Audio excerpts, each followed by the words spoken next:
Hey guys, welcome back to We Watch Movie. I am Mike. I'm Jay. Why did I sound like I was going down a slide? Oh, I don't know. It must have been a hell of a slide. I liked it. It was so much fun. it was the slide. Oh, so check this out. There was a recent interview with Stephen Amell. He was on that dude used to be Lex Luthor, Michael Rosenbaum, Rosenbaum Times, or whatever his podcast is called. He said, as far as Heels season 2, I don't know if you guys know this, but Mike and I are uber nerds and fans of Heels season 1 on Stars. It was magical delights in the pants. Because there's nothing better than seeing grown, oily, muscular men wrestling with one another in a non-gay way, obviously. Do me on it. Yeah. And so anyway, Stephen Amell said that the director is putting on the finishing touches for the ending of season 2. So it's done. They wrapped up filming, I think they said in, I don't know, July or something like that. But he said because I think Lionsgate and Stars had some sort of divorce.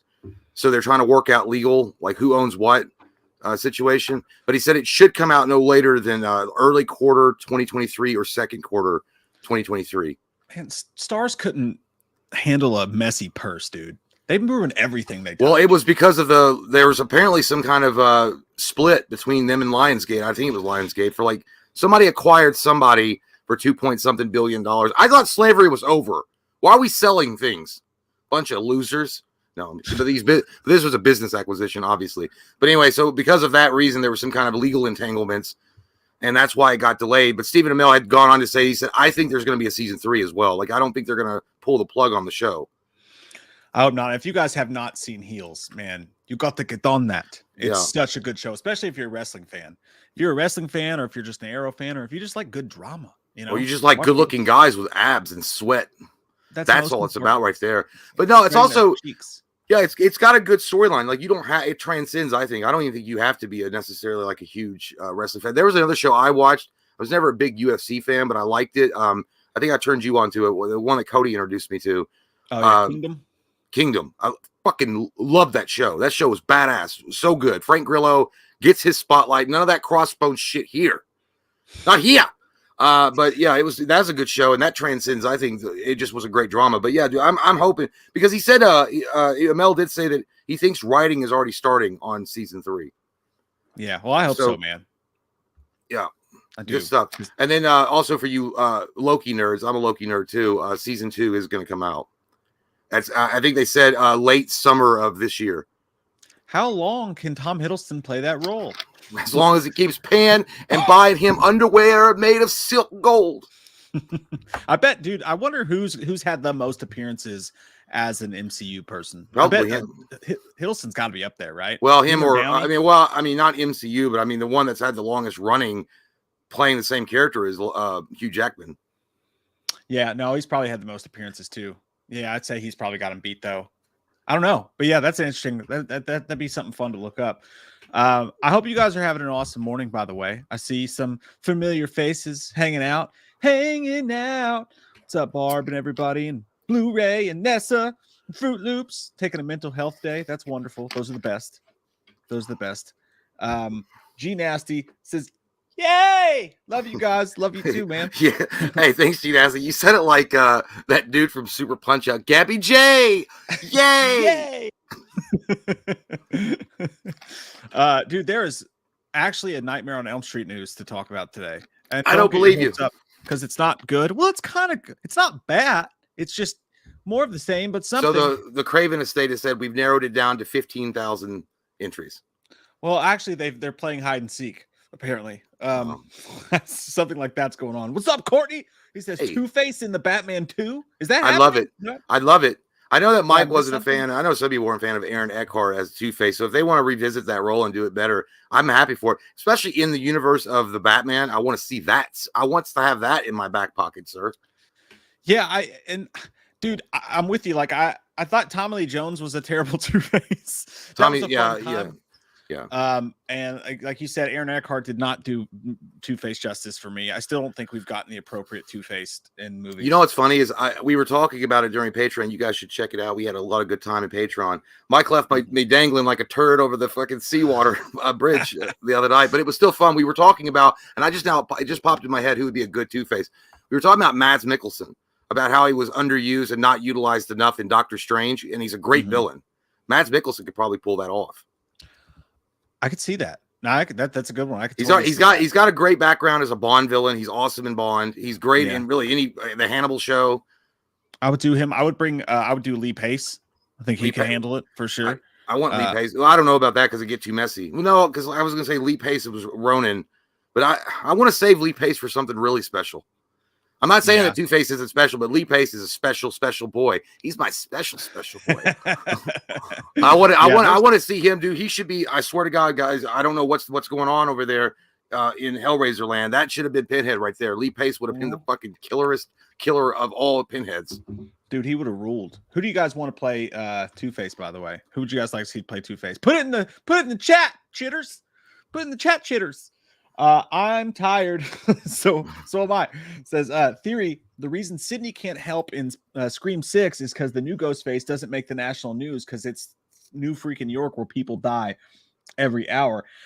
That's a fair assumption, but also I think the opening kill of the new Scream movie is going to be the McKenzie family. I think it's going to be like multiple Ghostfaces killing at the same time. This is just, I don't know this. This is just a guess. But I feel like if something like that happened, and it was a masked guy in a mask doing it. But also, I mean, still, Gail or somebody could just technically just call Sydney and be like, hey, Ghostface is back. Yeah. I'm thinking the reason that the way they do it is I've heard that it takes place all in like 1 or 2 nights or something like that, or a very, very brief amount of time. So I think that maybe what happens is it all just happens too fast for anybody to even bother to reach out to Sydney because wherever she lives with her kids, she couldn't get there anyways. You know, that's my guess. Well, I mean, but then again, I do understand what I'm tired of saying as well, because he's like in New York on the subway, it'd be some grizzled homeless dude with a cigarette hanging down from his mouth and see a guy in a mask like butcher a bunch of people and be like, it happened on a Tuesday. Yeah. It's not a big deal. Whatever. Then again, at the same time, you got to look at it from the point of view that Ghostface in this particular universe, in the Scream universe, is like this was a major thing. It happened like, and it shook the nation or whatever. It's like the Charles Manson killings or something.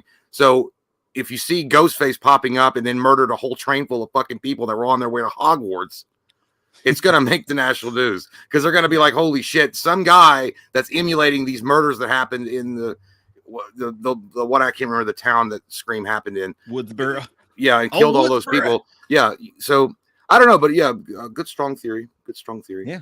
Yeah, could happen. Anything could happen. Winning 81s. I like the South Park says. Yeah. These middays are clutch. Also, still hate Corey. Yeah, I get you, man. That love burns deep, and hatred also burns deep as well. I love I feel for the guy because I think he was a good actor. He just got roasted for being in the wrong place at the wrong time. But as far as the character and the way that it went, I'm not a fan either. So I'm there with you, my sir. Corey Cottingham. Corey. Take your ass back to the butcher shop, Corey. G Nasty says, just watched the original Evil Dead last night. Only ever seen the remake. My only complaint is I wanted more backstory for the Necronomicon. The Necronomicon! Mm-hmm. Which movie gives the backstory, if any? Evil Dead 2.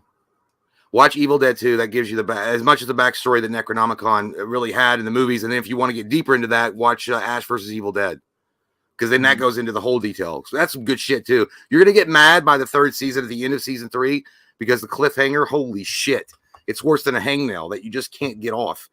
But it was a great party.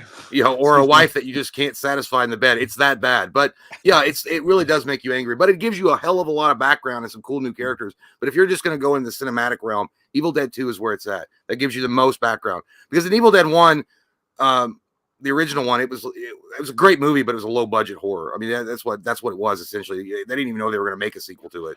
That was just a bunch of friends fucking around in a cabin. That's like me and Mike. We got like $10. We're like, hey man, we got $10. We can get some craft. Like we'll get everybody like one sandwich for McDonald's. Like we can't pay you $5,000. I got $5,000. Yeah, and also, I mean, they show its abilities a little bit. I think in Army of Darkness too. But like you're right. I mean, Evil Dead 2 is where to go for that.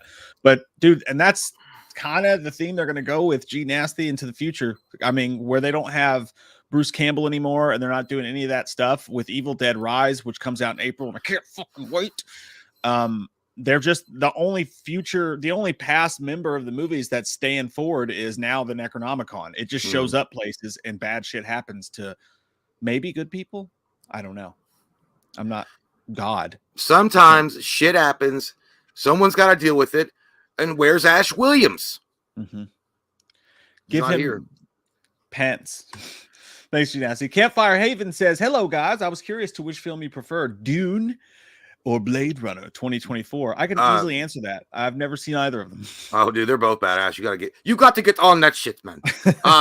Dune. I would take Dune in a heartbeat. They actually did a pretty decent job with the remake as well, but the original, I always liked it the best.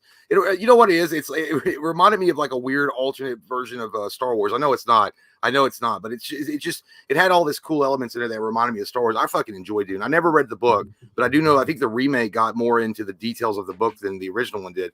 But yeah, by the way, the original Dune had Sting, not the wrestler, obviously, the singer. He was great in that as well. But Blade Runner's good, but I don't know. There was something about Blade Runner. I liked it, but it felt short or something. Like, I know it's not, but it just felt short. The 2049 is what Harrison Ford. Yeah, that's what she definitely said and told her friends on Facebook, and everyone hid the comments. But it's Dune for me, 100%. Yeah, I'm never gonna watch Dune. You should. It's good. That guy that plays Dune, the main guy, is fucking awesome. Dude, what is my hair doing? I have like a weird like rat tail coming out of the front of my head. Is that hair gel? No, it's just my ugly head. I don't know, man. I just can't. It just doesn't seem like it's for me. Like Lord of the Rings, just not for me. You know, just never gonna be for me. I'm never gonna be a Lord of the Rings guy, no matter how badly I want to. You piece of shit. But I do want to watch Blade Runner 2049. I'm going to take you to Hobbiton and have a Hobbit beat your nuts. Oh, that sounds hot, actually. It does sound hot. Speaking of which, I have to say this, talking about Harrison Ford, because he was in Blade Runner in 2049. Well, is that only a one-time watcher, though, by the way? That seems like for me it is. I mean, I know, but there are people that are obsessed with Blade Runner. Yeah, that's true. Harrison Ford is in a show on Apple TV, and I've talked about it before, but it's called Shrinking. And that's what happens to your wiener when you get out of the pool. That's true. Every time. Or the shower. No, I've never seen it. You never watched Ted Lasso either? For those who like Ted Lasso, me and Katie have been watching the show called Shrinking. It's Jason Segel, and it's basically Jason Segel from 40-Year-Old Virgin. It's like super vulnerable Jason Segel, and Harrison Ford's in it too, and they're shrinks, but like Harrison Ford plays a role I've never seen him play before. Like, dude, he's funny as shit. Like, he's like super relaxed. It's weird to see Harrison Ford do comedy, you know? It's weird to see him relax because he always seems like he's an asshole, like barely recovering from alcohol. Yeah, 100%, dude. I don't know what it is. It just seems like that. Like, I would not if he was your dad, like, he just looks like he just rolled out of bed, hungover, and he's pissed off at the world. You better not ask me for $5, let alone my time or attention, you piece of shit. Ironically, sometimes he reminds me of my dad, but no, in this show, it's a completely different Harrison Ford. I don't know what rock he turned over, but like, it's cool to see him like this. And the show, dude, it's like, it's got emotional stuff to it. Like, it'll make you cry a couple times, but it's also funny as fuck. Like, it's the closest thing to actual comedy with the jokes that they throw out and stuff like that you can get today, because that's all on TV now. They don't make comedy movies anymore. We all know that. Yeah. But they found the Lord. Shrinking, you guys. It makes you feel good in your heart and soul. Yeah. But also, they say dick Christianity. And stuff. Yeah. Basically. That's why he was so happy. In the dick of another man. Dogma. Look at that face. That looked like my hair this morning when I got out of bed. My alarm fucking didn't go off, and I looked at my hair. I looked just like that, dude. Like Jack Nicholson freezing to death at the end of The Shining. You see really far away from me, but to me, it kind of looks like Ace Ventura went goth. Like, singing for The Cure. Oh yeah, it looks like when he fights Tommy Davies, goes, "Aha, white devil." Yeah. It looks cool though. I'm not shitting on it. I like it. Yeah. You look like you could definitely join. What's the band? I don't think that's him though. Twisted Firestarter. I don't think that's him. I think that's a band, or like, it looks like an '80s guy. Yeah, maybe. It's emo Wolverine. Yeah. If you guys were Ghostface, what would be your motive? What would be your motive? Bring back Toys R Us or die. My motive would be politics. My motive would be politics, absolutely, but not one side or the other. I would just kill people who were obsessed with politics so bad that it made them douchey assholes. That's the first thing that comes to mind. Second thing that comes to mind is I would just kill people who talk in movie theaters. I would kill everyone that uses social media. Everyone.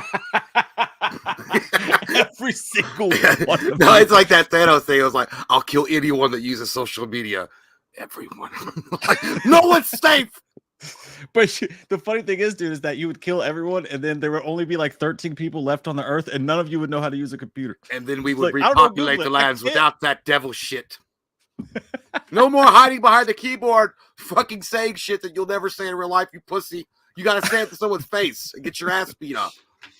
Oh, shit. Anyway. Hey, by the way, can someone order something from Amazon for me? I can't. I don't know. That's true. Yeah, you'd have to go to the store like a normal person or something. Like, it's just not, it's weird. Dude, I went to Walmart the other day, and it was the greatest mistake of my month. I make a lot of mistakes, but like, dude, it was fucking awful. Like that dude was saying in the Patreon stream, it's tax season, I guess. Yeah. So everyone's out there just going crazy. Yeah, in the electronic session. Dude, they had lines. It was like, what day was it? It was fucking Sunday. I don't know. But there was lines out the ass of that place. I have a whole cart of shit, and I get up to the U-Scan, and this lady who looks like a fucking turtle is just standing there like, oh yeah. And like, that was old Carol. Old Carol. Old Carol. Doesn't give a fuck about her job. I go over and I start scanning shit, and I'm never mean to any retail or fast food I've never been or waiter, never ever. But I almost fucking snapped, dude. I go up there and I wait for fucking ever. I have like 8 things, and I scan them, and every single thing I scan is the wrong price. Like I was buying a drill. It was like a $35 drill. Don't judge me. I'm cheap. And it rang up for like $60. Didn't even say anything. Went on to the next. Got some light bulbs. They rang up for twice as much. And I was like, hey, these, I don't know what's going on because it was a fucking mess back there. I didn't say that, but these are all ringing up wrong. She goes, I don't know what to tell you. I can only change it if it's under $5. Fix it. Should I? How do I? What do I? Can I? I was like, I'll go and I'll take a picture of it, I guess. And she's like, I mean, if you want to go look, you can. Yeah. I was like, all right. So I have half my shit there. There's 60 people in line, but I can't just pay fucking $70 extra for something. You know what I mean? So I go really fast back. I leave my cart to grab the drill. All the shit's a fucking mess. I just said, fuck it. You know what? I'm going to leave. I go back. My fucking cart's gone. It's gone. And I went up to Carol and I said, hey, do you know where my cart was? I was the guy. She goes, I don't know. Someone must have made way with you. I was like, she's like, I guess you got to go get your stuff again. Get back in line. I was like, are you fucking kidding me? I know what she did. She took the cart and she moved it and she was just like, So you're saying you had a bad experience at Walmart? Yeah. You know, I just needed to get welcome to the world. That was the worst one, dude. I just left all my shit. I called Katie. I was like, I'm just gonna go home. I'm not even getting all the shit you needed. When I worked at CVS as a pharmacy tech, and someone came up and that shit happened where there's something wrong. I always did the extra, dude. I always like went out and like found the goddamn thing, and then I would change. I'm probably stealing from the store. I would just change the price so they get the fuck out of my line because they'd be like, I got a coupon for it and I ain't scanning. And I was like, yeah, because it's fucking expired, you dumb shit. Look at the goddamn receipt. And they're like, no, it says it's good. Because every time you did that shit and you try to explain to them that the coupon was expired, they don't understand what goddamn. It's a leap year, son. They don't know what a calendar is. It's a leap year. They're like, calendar, I go by the sundial. It's daylight savings time. Farmer's Almanac's the only thing I go by, son. But anyway, yeah, it's fucking. But I have it. Walmart is crazy as fuck. But we were talking to this guy on the Patreon stream was talking about that there's no TVs left because it's tax season. He's like, there's nothing left. Everybody's just getting cheap ass shit and running off with it. He wasn't lying, man. People were going crazy in Walmart that day. But anyway, yeah, Dog, to answer your question, I think I would just go kill that lady at Walmart. That'd be the whole movie. Yeah. Sutter Gillette. The best a man can get. Gillette. Hey guys, can't stay too long at work right now, so I'll have to watch later. Just wanted to say hey, and I bought my ticket to Scarefest. Hey, all right. I'm gonna get some wham with me in person. Hell's yeah, dude. Yeah, man, we've been wanting to meet you for quite a bit, sir. So can't wait to shake your wiener and your hand. We're gonna put up a sign that says Seth Rogen and just set you next to us at the booth, and then see if we can get away with it. Yeah, just bring the weed. I won't smoke it, but I'll just look cool hanging out with you. Yeah, dude, that's fucking awesome. We can't wait. And by the way, if anybody missed that, we are going to be at Scarefest officially this year. That's happening. So we'll see you there. Hey, we love you, Sutter. We talked about you in the Patreon stream too, because we were talking shit to Stephanie, because Stephanie won the beer chug again. Yeah. And Jay was like, yeah, but there's a champion in the dark. Wait. Yeah, there's an animal moving in the dark. It was like fucking Congo. You don't know where it is, but it's coming. It'll strike you down. And she was like, you're supposed to be my Mickey, Jay. I was like, I'm just telling you what's happening out there. There's something coming. You give me fluff fighters? Somewhere in the distance, the sounds of native drums were heard. Thank you, Sutter. Wyatt Atley says, about to go to work, but I just want to drop some support. Love you guys and hope everyone has a great day. I hope you have a great fucking day. going to work at 11 a.m. in the afternoon. That's that second shift kind of shit he's doing. By the way, I don't know if you saw it or not. I just got done watching it this morning. Was they dropped a new trailer for The Flash 5 days ago. Did they really? Yeah. I watched it to see if it was like if somebody just fan made it. It's legit. It looks good. It's not much new. Well, they had a couple new shit in there. Like there's a guy talking too. That's at some point in the trailer, and it sounded. I don't know who it was. It could have been Eobor Thawne, but I don't know. But they showed one part where Michael Keaton opens up the like sliding doors, and it's got all of his fucking suits. Oh God, it looks sexy as hell. I want to get nuts. Someone said he better say "let's get nuts." I'm like, I kind of hope he does, but I kind of hope he doesn't because it's a little too on the nose. You know what I mean? Yeah. And he was Michael Keaton when he said that too. He wasn't Batman, or he was Bruce Wayne. I don't know, man. I'm excited. I am excited for that movie though. Yeah, it was. I think the trailer was overall a little bit. They were trying to do it a little bit more, not fanboyish. Oh my God, it's Michael Keaton. An action. It had like more of a drama tone over it. Yeah, I'll never forget that fucking picture though. That freeze frame of the CGI was like. Oh, it looks so bad. I've never seen anything look that bad. Winning 81 says RDJ back to Marvel as the new Black Panther. Oh, okay. I see what you did there. For some reason, that shit sounds just like below there. Hey, me, I'm headed told you. Hey, motherfucker! Hey, this motherfucker's dead. He said, "New Two-Face. I vote Mike Hunt. Mike Hunt is perfect for Two-Face. Mike Hunt, I don't know who that is. Mike Hunt. You can't trust it. You can't trust him. You don't know who Mike Hunt is? No, I don't know who he is. Dude, you're fucking with me, right? No, what the fuck does it mean? Mike Hunt? Oh, Mike Hunt. I see. I literally thought I was getting ready to Google Mike Hunt. And I was like, I see. You butters, motherfucker. You won that one 81 times in a row, but you didn't even have to play 80 times. Oh, God. I really wish I could have come up with something way fucking well, dude, I also didn't understand Take Off Your Pants and Jacket. I just thought it was an interesting, weird title that Blink-182 came up with. I didn't understand it was meaning Take Off Your Pants and Jacket. Oh, God. That was fucking hilarious, dude. These dirty-ass motherfuckers. You go all dirty, going to hell. I fucked that up, man. I should have been able to take you on a wild ride. Well, I was already going it on my own. No one needed to drive me into the brick wall. I was going fine myself. Lastly, Corey versus Busta loses, get Rob Zombie. Yeah, that's a good one. That's like a Mortal Kombat nobody wins Armageddon situation. Honestly, I mean, fuck, dude. I mean, they both beat Michael's ass, right? Busta's gonna win because Busta knows at least fucking karate. Corey's just a whiny emo kid. I don't know. Corey had those. I mean, Busta's with danger in entertainment. He's hiding muscles under that fucking sweater, man. Yeah, that's why he was able to push Michael around. Yeah, but Busta's got the Bruce Lee moves and shit apparently, and he could literally take Michael on in a fucking karate fight and win. To be honest, I'd rather watch 12 movies about Corey Cunningham than watch one more Busta film, though. Like acting wise, I think I would, as long as if they did a new Halloween sequel to 8, just bring back Michael to kill Busta Rhymes in the first 5 minutes. That's the only time I'd want to see Busta Rhymes again in a movie with Michael. I would watch that. Yeah, I would watch that just for that, and then I'd be like, but you know what? Let's just make it a deleted scene. Like, don't even put it in the movie because it'll make the movie butt crack crispy. But like, make it just a deleted scene, and we get to see Busta die. Just don't tell Busta, be like, dude, this is the big cameo of the movie. Be like, oh, really?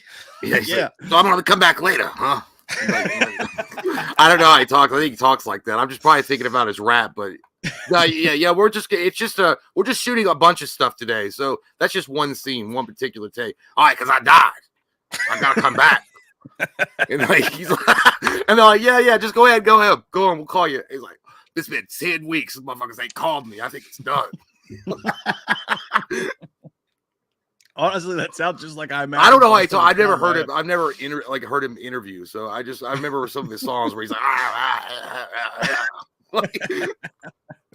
I'm tired. Says also, have you guys been watching the new South Park? You guys are so awesome. And what's your favorite South Park character? You're fucking awesome. And tired. Awesome, yeah, tired and awesome. I haven't watched South Park in a long time. I watch it now and again if it's on, like if it's late or something and I have nothing, whatever. But I haven't watched it consistently. I do know they made fun of Meghan Markle and Harry's ass, Prince Harry's ass, and they're getting a bunch of. They're like, dude, they got balls. But here's the thing: Meghan Markle said she was deeply disturbed and concerned about that episode because it was hilarious. They were like, "You motherfuckers are running around screaming you want privacy, and then doing all the shit you're doing. So they're making fun of the fact, like, I want privacy, don't look at me, but then holding up signs like leave me alone, drawing attention to yourself. They tried, and there's 100%. There was rumors that Harry was looking to sue him, or Meghan. They're like, good fucking luck suing Matt Parker or Matt Stone and Trey Parker. Those guys have been through Granada, and they went over with their legal team, I'm sure, what they could say and what they couldn't say. So y'all be fucked.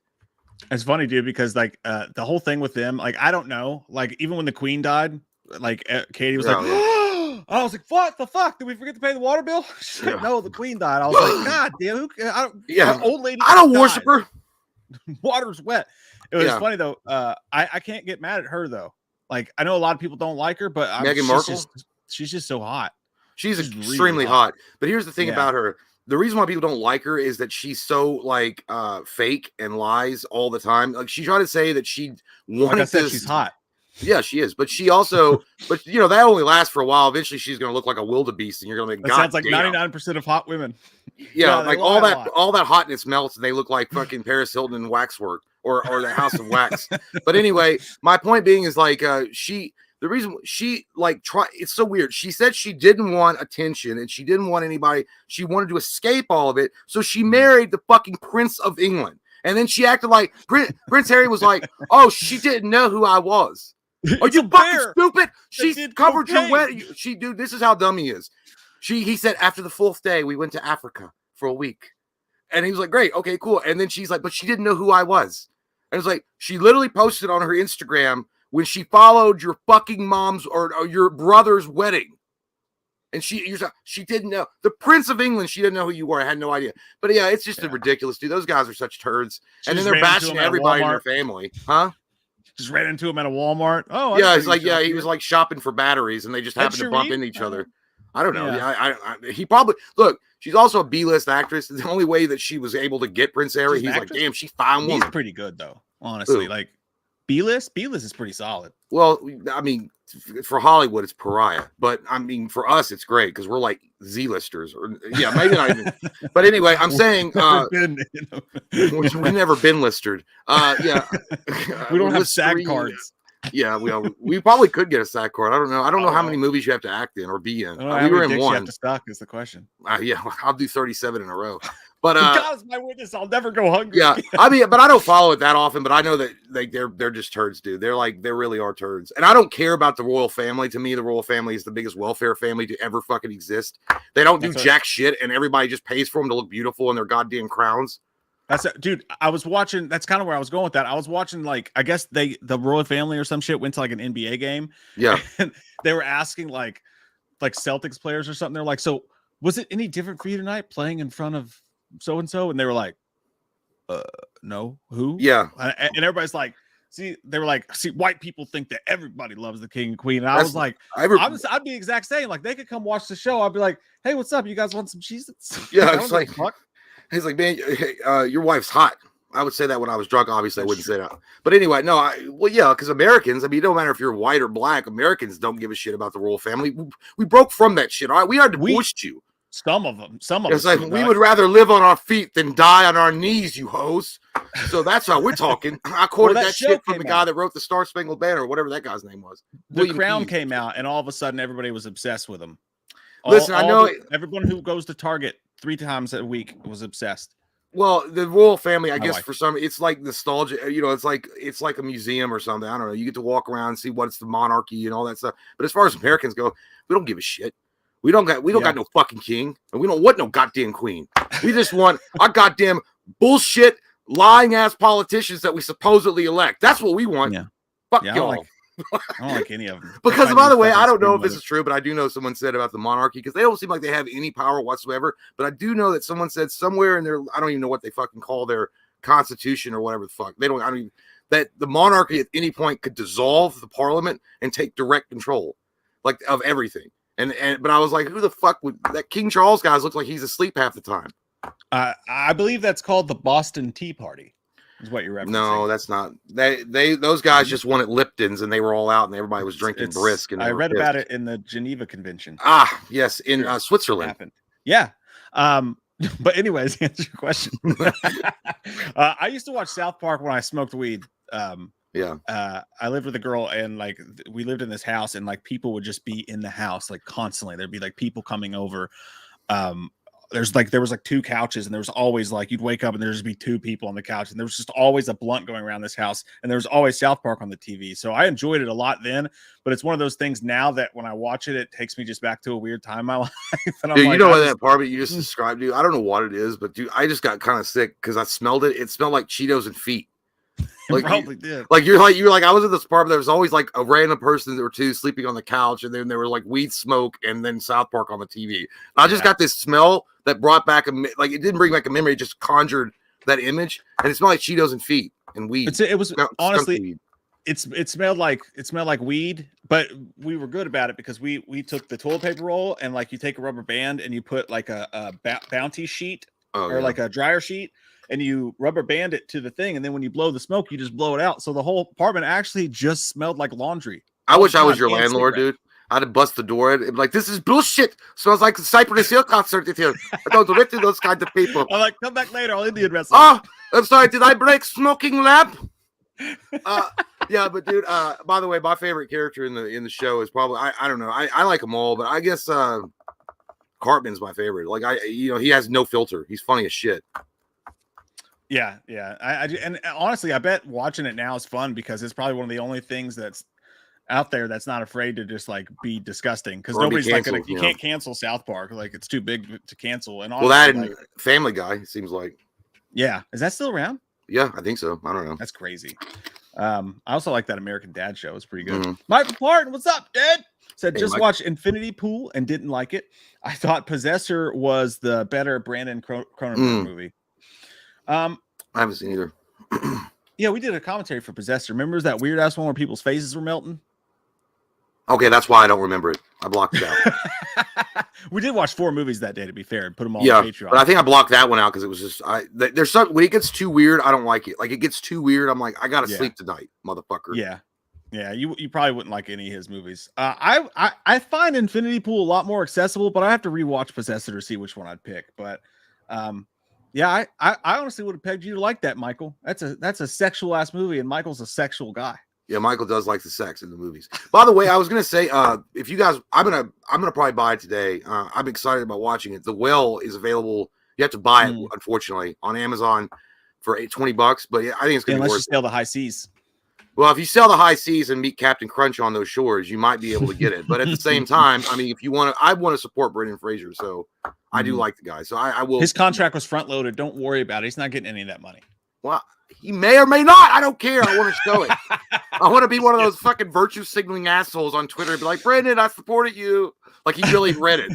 But anyway, I hate those people, by the way. It goes, hey, I support these big celebrities that you send them, like they're going to say anything. Like they don't care. Like just keep putting money in my pocket, you stupid sheep. Anyway. Hey, one time Kevin Smith liked my tweet. Or someone that got access to this. Do you want to do the sex now or later? Yeah, whatever. I mean, I'll bring the lotion. By the way, I was really off note. I talked about it briefly in the Patreon stream, but if you guys please, I don't know how many of you guys are gamers out there, but would you please just do me a favor and go buy the fucking video game? Because I really want them to make a season 2 of the DLC, or at least a sequel to the goddamn game. And if not enough people buy it, because not enough people are talking about it, no game journals are really covering it that often. And the ones that have given it lukewarm reviews. It's a great fucking game. Marvel Midnight Suns, you got to get on that. Okay, if you guys like XCOM with a little sprinkle of Dragon Age, with a little touch of Conquest mode from Mortal Kombat Deception, get on that, okay? They just released Venom DLC. Before that, it was Deadpool DLC. They're going to be releasing Morbius next month, and the last DLC they're going to have is Storm. You guys got to get on that, okay? It's some good shit. Great voice acting, good fun times. It's not co-op, unfortunately. I don't think it's available on multiplayer, so that turned off some people. But it's fun. Just go buy it. It's cheap. It's like $30, I think. This show is sponsored today by Phyrexis. That's the company's name. I know, but I feel bad for him, dude, because it's a great game and it is really fun. I'm having a ball with it. I'm not. It sounds like a free game.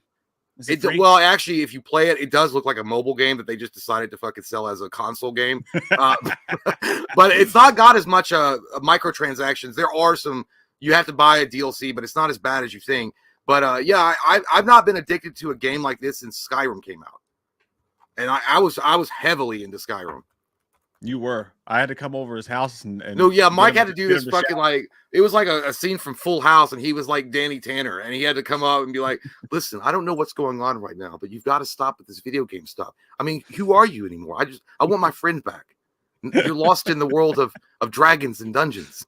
And then there was like that cue that greasy corny music from Full House. He'd be like, "Yeah, you're right. You know, I got to get back on it." And then the show ends in credits. Speaking of which, actually, it has nothing to do with what we were just talking about. But we will jump into the movie news for just a second here. I gotta show you guys this. We'll go. You want to just talk about the biggest thing? Yeah, I didn't want to bring up my wiener, but I was. Oh, damn it! You beat me to it. I was like, here it is. Let me just flow that out. We'll pop back to the super chats in just a minute. But for those who are here just for the news, we'll give it to you. God damn it! We're gonna give it to you. Take it. Give me 1 sec to share my screen with you children. It's the wrong fucking button, dick. God, I can't wait to quit this job. Okay, here it is. Skinhead, deadhead, everyone's gone mad. Is that the Michael Jackson thing? Yeah, all I want to say is that they don't really care about us. Oh shit! There's Nightmare on Elm Street news. The Haunting of Hill House creator has a Nightmare on Elm Street pitch he wants to develop. Which team is he playing for? The Dodgers or the Angels? Yeah, well, the sun never set on my ass. No, so comicbook.horror.niner.com says one of the franchises on my list forever has been a Nightmare on Elm Street. Now, this is Mike Flanagan, by the way. Fucking awesome director. Haunting of Hill House, Gerald's Game, the other Netflix Haunting of Hill House shows. Gerald's Game, Hush. Gerald's Game. Yep, he's done a bunch. I just can't think of shit right now. But he's an awesome director. We've said it for a long time. Yeah. He'd be a perfect Nightmare on Elm Street director for sure. He's just got that hellscape in his mind. But he said one of the franchises on my list forever has been a Nightmare on Elm Street. Boy, that would be fun. He said this talking to the Script Apart podcast, by the way. He says, I have a whole take for it that I worked out a couple of years ago. And my understanding is the right situation for that is so fraught. No one knows who controls it really, and no one knows who to pitch. So I keep saying to my agents, send me in on Nightmare on Elm Street. And they're like, we'd love to, but we have no idea who you should talk to. And I spent almost a year of my life with Heather Langenkamp, because she was in his most recent show. So he said, I spent almost a year of my life with Heather, and we would talk about it. And it's like, nobody knows what to do. He's like, the way that he worded that, it says like, God damn, man, I spent so much time with Heather Langenkamp. I don't even like her that much just to get close to the fucking Wes Craven estate, just to pitch my movie. And it didn't pay off. But yeah, Mike Flanagan, by the way, I looked him up. He's also responsible for one of the best sequels out there. 100% seen this movie a million times. Dr. Sleep, good goddamn times. Oculus, Mike mentioned Hush, Ouija, which fucking sucked. And then I think there was another one up here. Midnight Mass, The Midnight Club. Yeah, so I actually liked Oculus a lot too, and I love Dr. Sleep. So that style, bringing that style into a Nightmare on Elm Street would I think would work really well. It's going to be cerebral as fuck, which is exactly what you got to do with the Nightmare on Elm Street movie. You got to make it cerebral. I got to get that dick come out of my mouth. And I've heard several people say this. I know the Duffer Brothers have mentioned it, but they basically made their Nightmare on Elm Street with the last season of Stranger Things. You know, I think Mike Flanagan would be really high on my list of people I would choose. Like he would be in my top 5 of people I would choose overall. But it's insane to me. Like the last thing we heard about Nightmare on Elm Street was that the rights reverted back to the Craven estate. And then even further years after that, they make Scream without Wes Craven, and they did an honorable job. They honored Wes Craven. It wasn't a cash grab. It wasn't like they would do in the 80s with just bullshit sequels. That's why Wes didn't want to do with some of those Nightmare sequels, is because they were cash grabs or whatever. But like, not all of them, but some of them.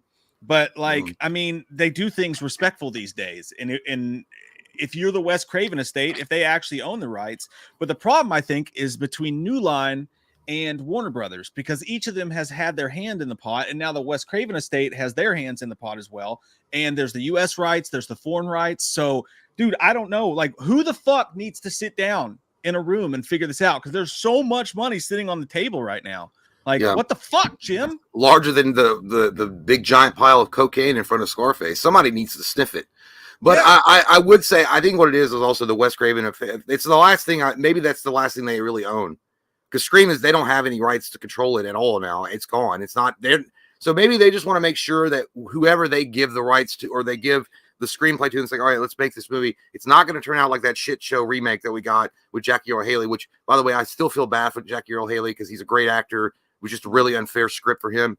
Cast in that movie. Yeah, well, he was just really badly written and shot. But so they probably want to make sure that they have the right everything in order, because there's not going to be, Wes Craven's not around anymore to come back and fix it.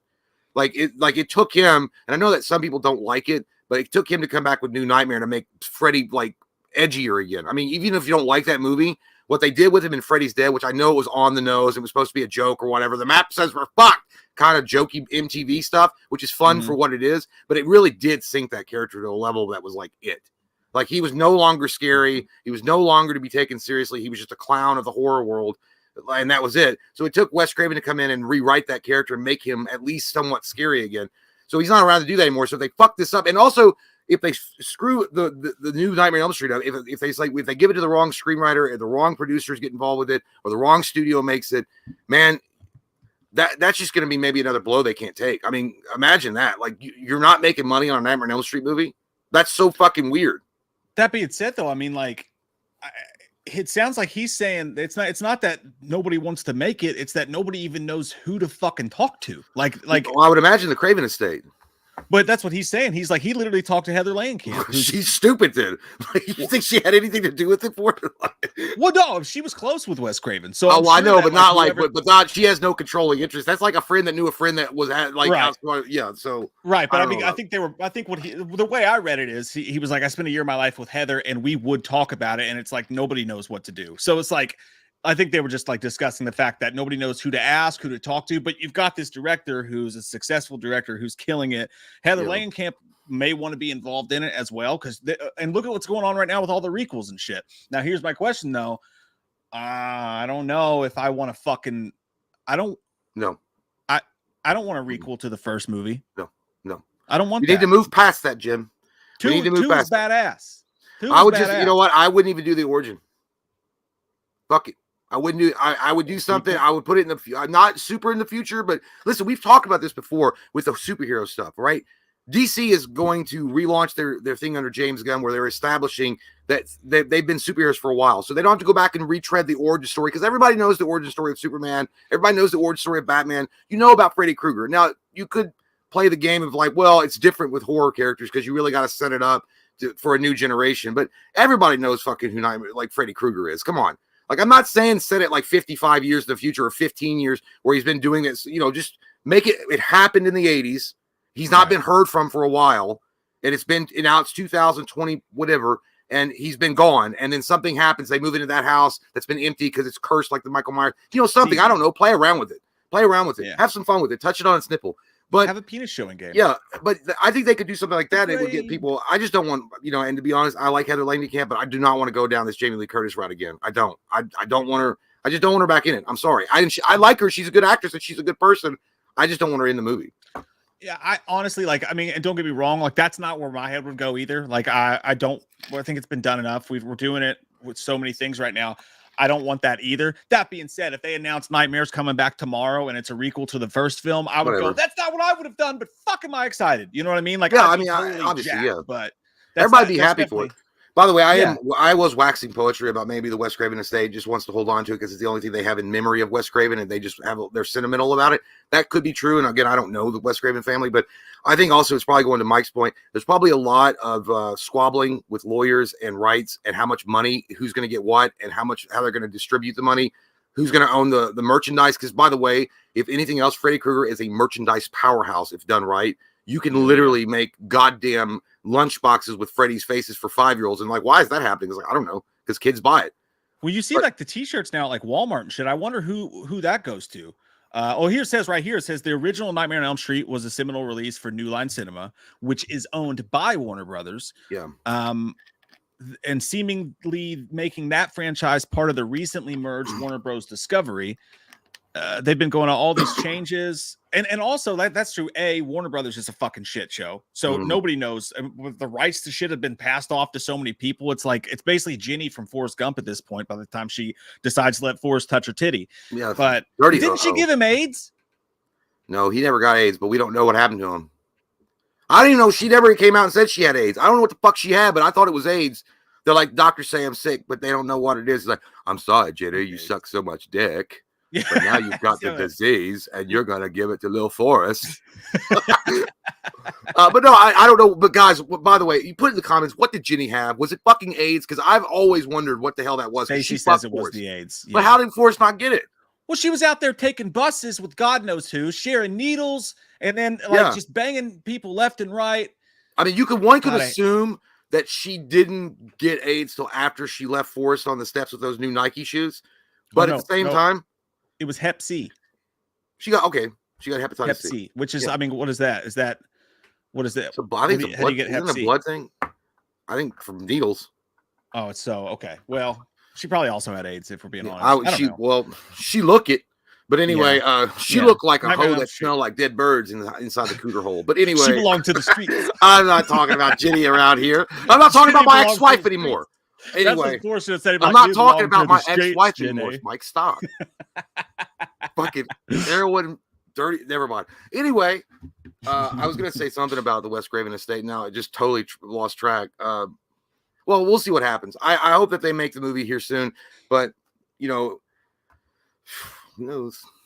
It amazes me. You could have a franchise that is worth so many millions and millions and millions of dollars that's just sitting there, and they're just like, I don't feel like going through the paperwork, so we'll just focus on The Conjuring, and then the Craven estate, I guess. Who knows what's going on there? It just amazes me that you could just let this shit sit out there. Look what's going on in the world around you with Halloween, with Scream, and all that shit.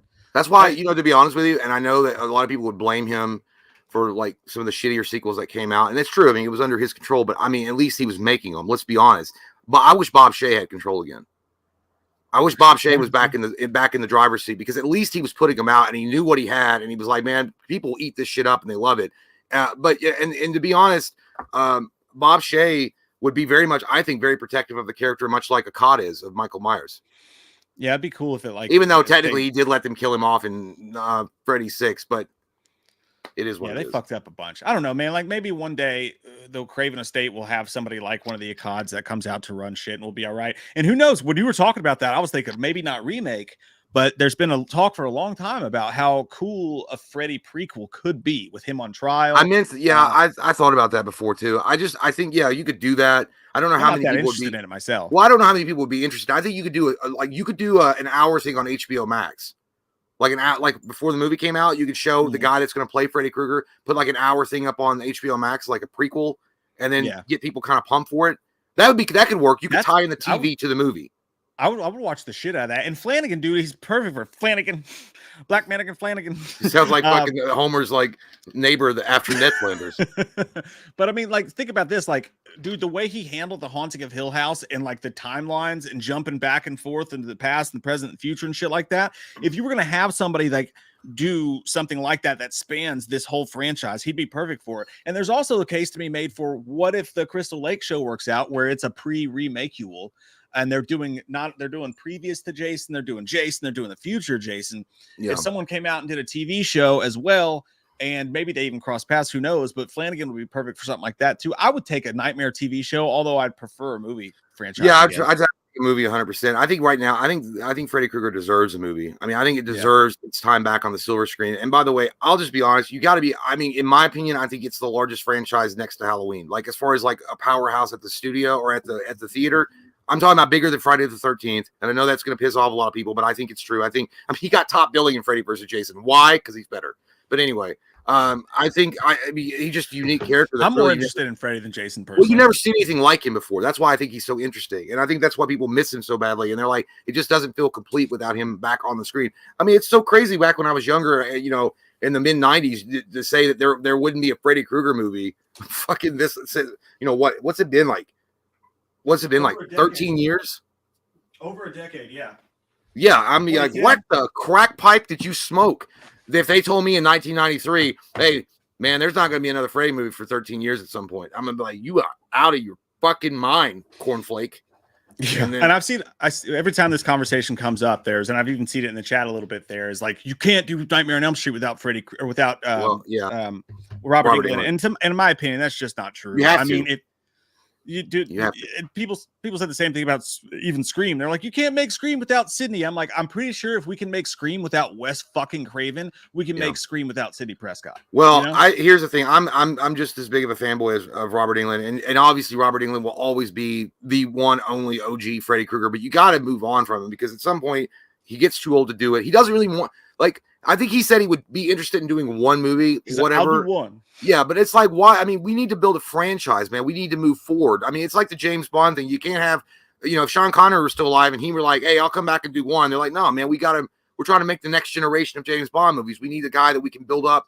That's why they should have chose Henry Cavill, but they're fucking stupid. Anyway, but they want it, they need it for a franchise. So that's just, it's kind of ridiculous at this point that people keep saying Robert Englund. He's not interested in it. I mean, he's not. I think it would be cool. And you know what? You could even give a nod to him. If they made a TV show, a prequel before the movie came out, or even in the movie, if he showed up as like a psychiatrist or something, or give him like a nod, and that'd be cool. Whatever. Play Neil. What'd be funny is if he was one of the parents and Heather Langenkamp was his wife. That was one of the townsfolk. But you can do something like that. Whatever. My point being is, but you need to move on from him. I mean, it's over. Yeah, and I mean 100%. You can even do some crazy ass storyline where he was in the movie as Freddy for one movie, but he exorcised the demon and like passed the torch. But then Robert Englund's just Robert Englund, and then Robert Englund has to stop the new Freddy. That's too I meta. don't know. Anything can happen. I have exorcised the demon. This house is clear. What about? It's not too meta to Scream. New Nightmare exists in this franchise. You know what? I just thought about. We were talking about where to put this particular actor, and I know I want him for this. Okay, he's my favorite toy, and I'm pulling him out for this one time. Lee Pace would be a pretty good Freddy. Yep. There's tons of people who could pull off a great Freddy. I always thought, that they got to get right. They'll never get him. They'll never get him because he's too big of an actor. But Tom Hiddleston would actually make a creepy fucking Freddy Krueger. He would be good. Yeah, he would be good. Because he's got that. I mean, I know he's a good looking guy but he's slimy looking too. Like there's something about him as Loki sometimes when he's got his hair. He looks like he just smells like butt milk. And then he's he got off the he's like a band member that doesn't really play front and center, but he's like yeah, it's like butt milk and like old socks or something, and he's just greasy. That's what I'm gonna name my next punk band though. It's gonna call it Butt Milk. That's like hot girl on the bar, like, hey, you want to come see my band play? She's like, yeah, what's the name? You're like, Butt Milk. Hey, it's a conversation starter, man. Because they're like, what the hell is Butt Milk? But anyway, I'm just saying, Tom. Yeah, you're right. There's so many actors out there that could easily play. I think not easily, but Robert, the part of Freddy Krueger that it's ridiculous. Yeah, 100%. But someone tell us, some internet sleuth somewhere, go and figure out. Get the papers. Get the papers. Somebody tell us who owns the fucking rights. What is the holdup? Give us some fucking answers, world. Somebody get Shelley from Friday the 13th. Isn't he a lawyer? Yeah. Maybe we can ask him to dig out who owns the fucking rights and why they don't even have a person to pitch. Mike fucking Flanagan. Yeah. Gerald's. Goddamn. Like Mike fucking Flanagan, man. He walked into my bar out of all bars. Mike fucking Flanagan, man. Come on up here. Pull a seat up, man. Let me get you a beer. Hey, Mike fucking Flanagan. Man. Mike Flanagan. Goddamn, man. Mike used to be down the fucking street and play stickball with us. Mike fucking Flanagan, man. Stickball. He was the only one that came out of the neighborhood worth a shit, Mike. Mike fucking Flanagan. Hey, remember the time you stole that lobster from Walmart? Hey, you remember that time that you picked up that old bitch and you fucked her in the back, Mike Flanagan? God damn, you a legend. You were only 14. They used to call that pool a Mikey Flanagan. It does sound like it's like I've been watching. It's like The Departed or some shit mixed with like that one movie with Matt Damon. How about Dim Apples? What was that movie? Forgetting certain. No, my ass smells like butt milk. I was thinking Finding Forrester, and I'm like, what the fuck is that? No, Good Will Hunting. So you were close. When I think of Good Will Hunting, for some reason pops in my head is Finding Forrester. That's because Finding Forrester was the spiritual sister to that movie. It was like the sequel. That's a good movie. Finding Forrester was really good. By the way, speaking of really good movies that just are random that we talk about, we go on off subject, but I watched Detroit Rock City last night. Good first time in a while. Good goddamn movie. Loved it. Movie. I don't know why they couldn't have done single. Do you remember who the mom was? It was Lynn Shay. She was fucking awesome in that. Dude, you should have told me you shouldn't have watched it yet because that's one of the Patreon requests. Well, it'll have to be pushed down the list. Just watch it again. I said no. By the way, I will. I don't do 2 shows in one night. I've never heard a girl blow ass before. He's like, he's like, dude, that movie's fucking classic. Yeah, we watched that so many times growing up. That was like on the regular rotation. Oh, Chongo. Please, man, I'll pay anything to get out of a beating. Dogma's back, and he says, they say, I don't know. It says my profile picture is a member with cat ears. Oh, from Ramstein. But thanks for your comment. So that makes sense. Yeah, that's what I thought. Yeah, he looked like an 80s dude. Du hast mich. That's the only thing that most people know. What?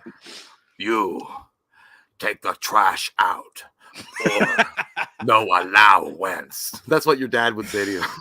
If you were like listening to Rammstein and you're like being badass, and he would come up there like being his dad joke. You take the trash out. with the kids karaoke machine. Yeah, he'd probably get his hair all messed up too to look like that dude in the profile pic to come up there, and you'd be like, "God damn it, Dad! I said I'd do it later. I'm listening to my Rammstein album."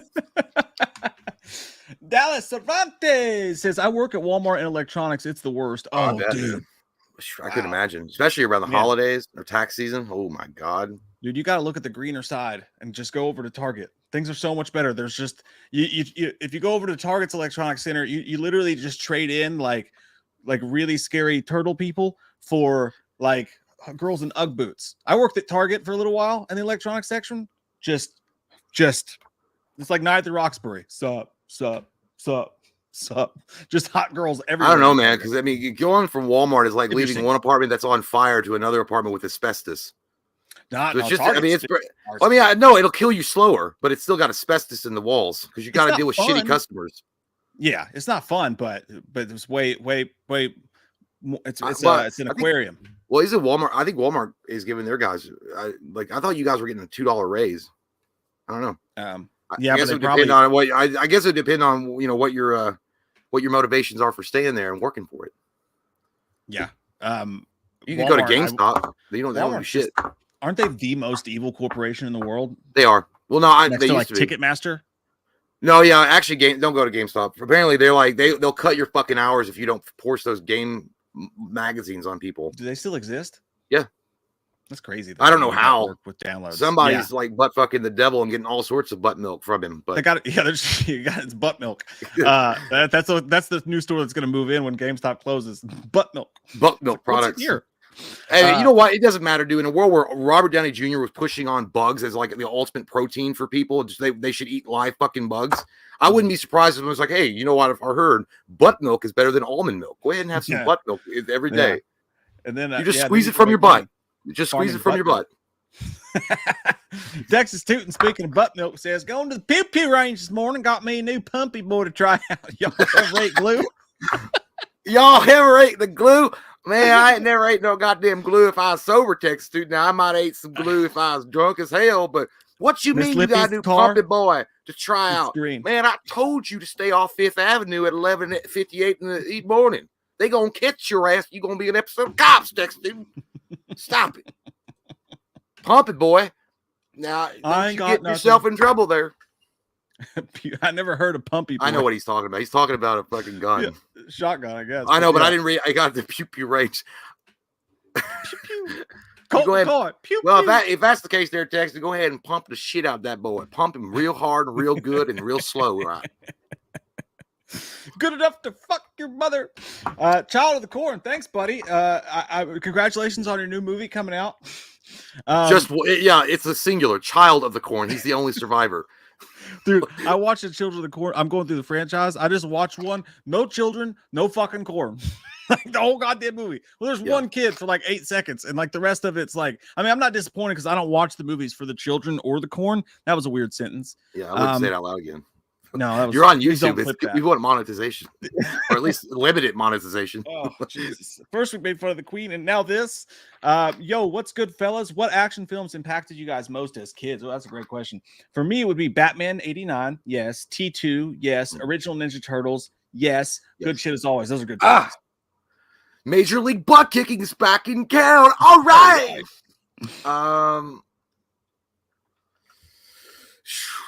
That's a powerful question, my child of the corn. I think the correct answer is all of them. Yeah, because there's so many. I mean, there's literally so many movies growing up that you've listed quite a good. I mean, but you got to think of like Rocky. You got to think of Rambo. You got to think of like fucking Predator. All the Van Dams. All the Van Dams. All of them. I mean, get out of my face. All of them. Even there's a Crow. Get out of my face. Get out of my face. There's all too many. The old Seagal movies. Yeah, I would just be like, if there was a like above, Speed. yeah, what was like A, B, C, D, or E, which is everything above. That's what I would pick. Everything, yeah. Anything. I even watched shitty movies like fucking Split Second, and I liked it at the time. Yeah, it sucks now. If you watch it now, it's fucking terrible, but it was good then. Or like Wesley Snipes and Woody Harrelson in Money Train. Like I'll even watch that. White Man Can't Jump. Speaking of those two. Fucking dude, there's so many. Yeah, dude, I really couldn't tell you. I mean, an action movie, but yeah, I mean, if you just had to pick just one action movie, one out of all of them, I'd pick Rocky 4 because I've probably watched the movie a million fucking times. No, I'm sorry, I take Bloodsport. Bloodsport, 100% Bloodsport, 100% Bloodsport, definitely Bloodsport. Yeah, I'll probably take Bloodsport and then Rocky 4. Yeah, probably those are gonna be my two picks. You cannot get in Pottersville by stealing. How come you coach him but not me? You did not switch. You have fighting spirit. Hey, thanks, stranger. You're not going to call the cops? Not if we could make a deal. Go Steelers. I don't agree with that, but we appreciate the super chat. Go Steelers. Pittsburgh Steelers, y'all. Tyler Rumfeld says, Tony my damn nap. I'm all broken up here, bitch. I can't work. Hey, Tyler. Get your ass out of bed. It's noon, you motherfucker. Shit. Time to walk off that Johnny Walker hangover. Fuck it. Go get the mail. Wasn't that, speaking of like this time of day though, wasn't that the best part of like if you called into work or if you missed school or something like that? Just the daytime television back when you had 7 channels, and then it'd be like The Price is Right, Jerry Springer. That was always a good one to catch. Jerry Springer. Those. Yeah, that was a good time. Judge Judy would be on. That'd be a fun one to watch. And even if you missed her, it'd be like Judge Joe Brown or whatever. There was always something.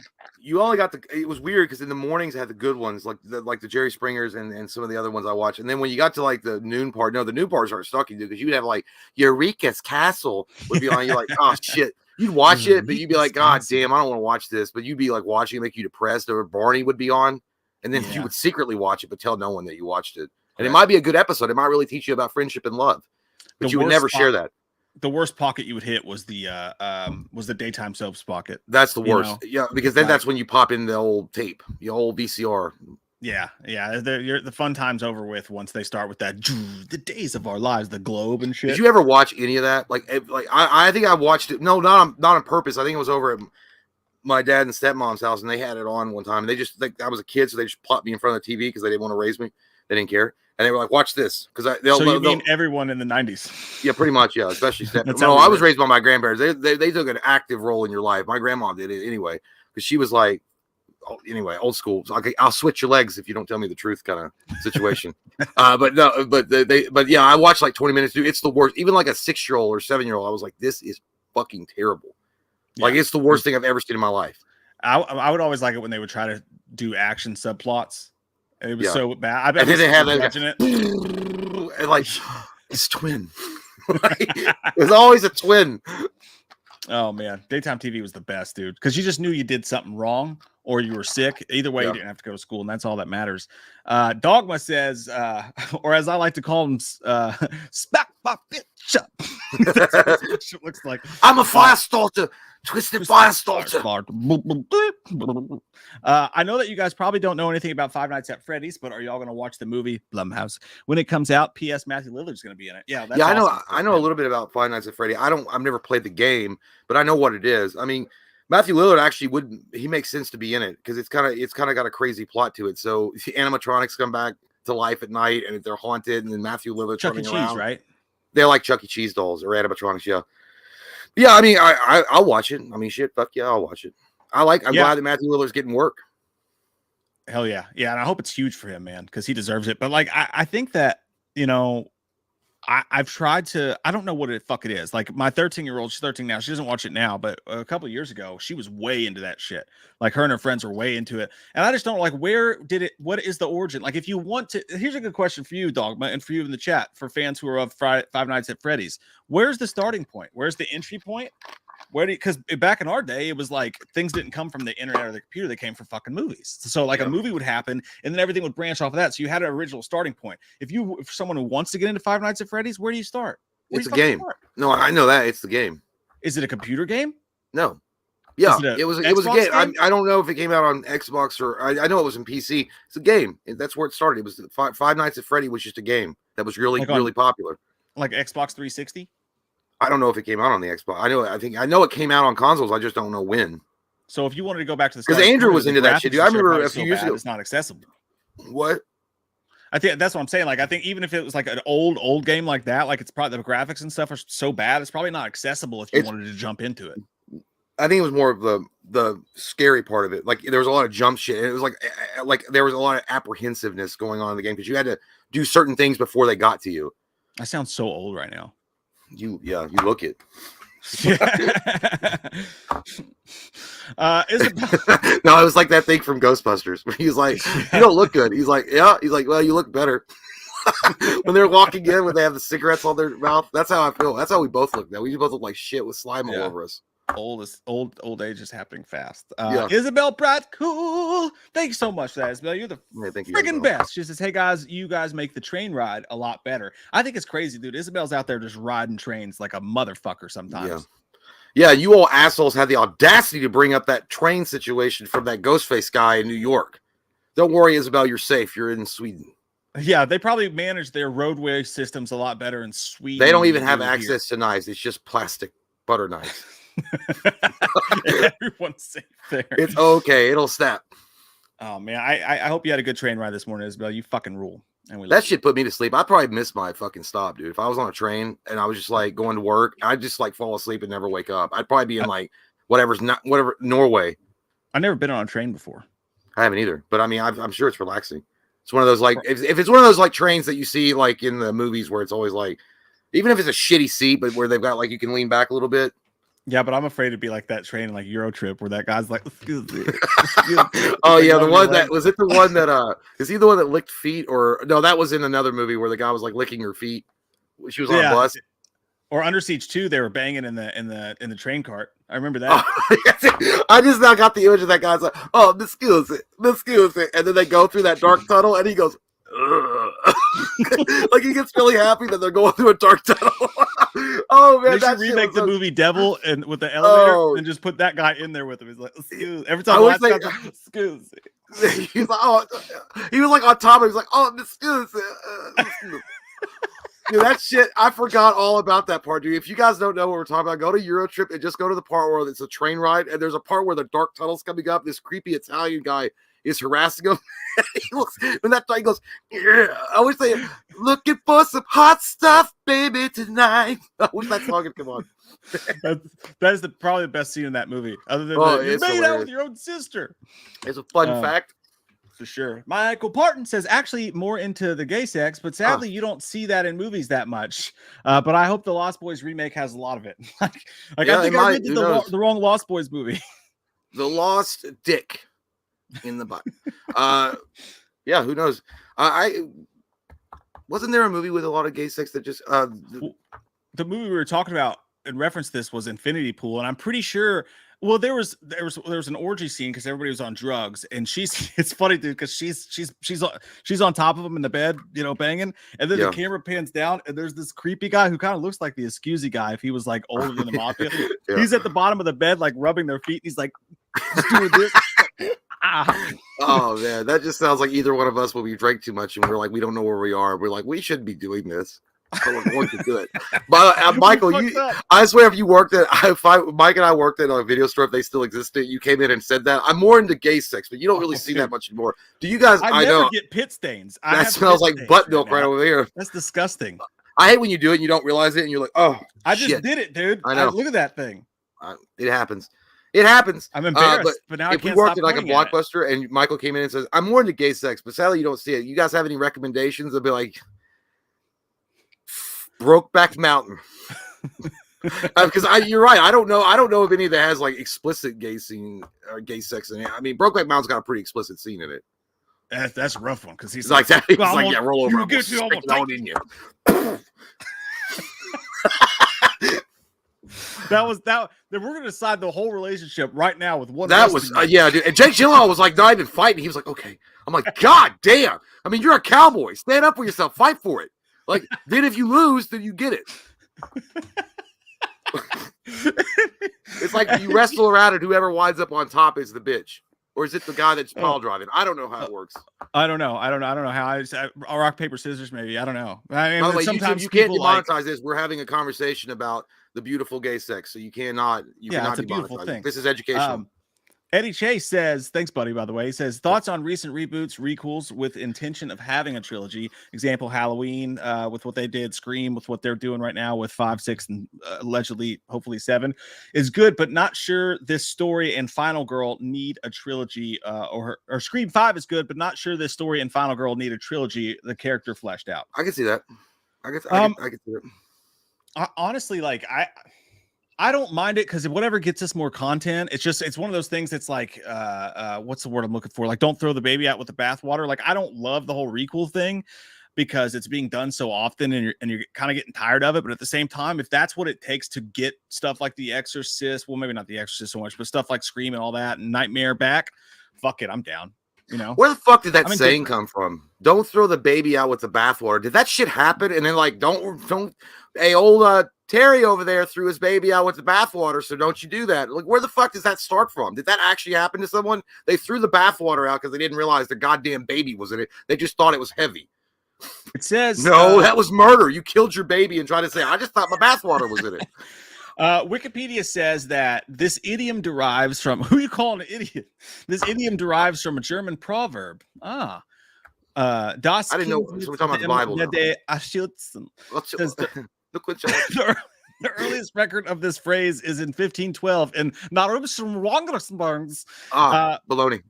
by Thomas Murner, and it's I'm not going to say that. It says the N word. Not the one you're thinking. What's it say? What were you saying? I'm not going to say it. So it took place in the country of Nigeria. I'm pretty sure it's totally fine to. Yeah, I don't know. I'm not gonna put myself in that position. It's not the one you're thinking of though. But it says the Germans say you must empty out the bathing tub, but not the baby along with it. Fling out your dirty water with all zeal and set it careening down the kennels. But try if you can to keep the little child.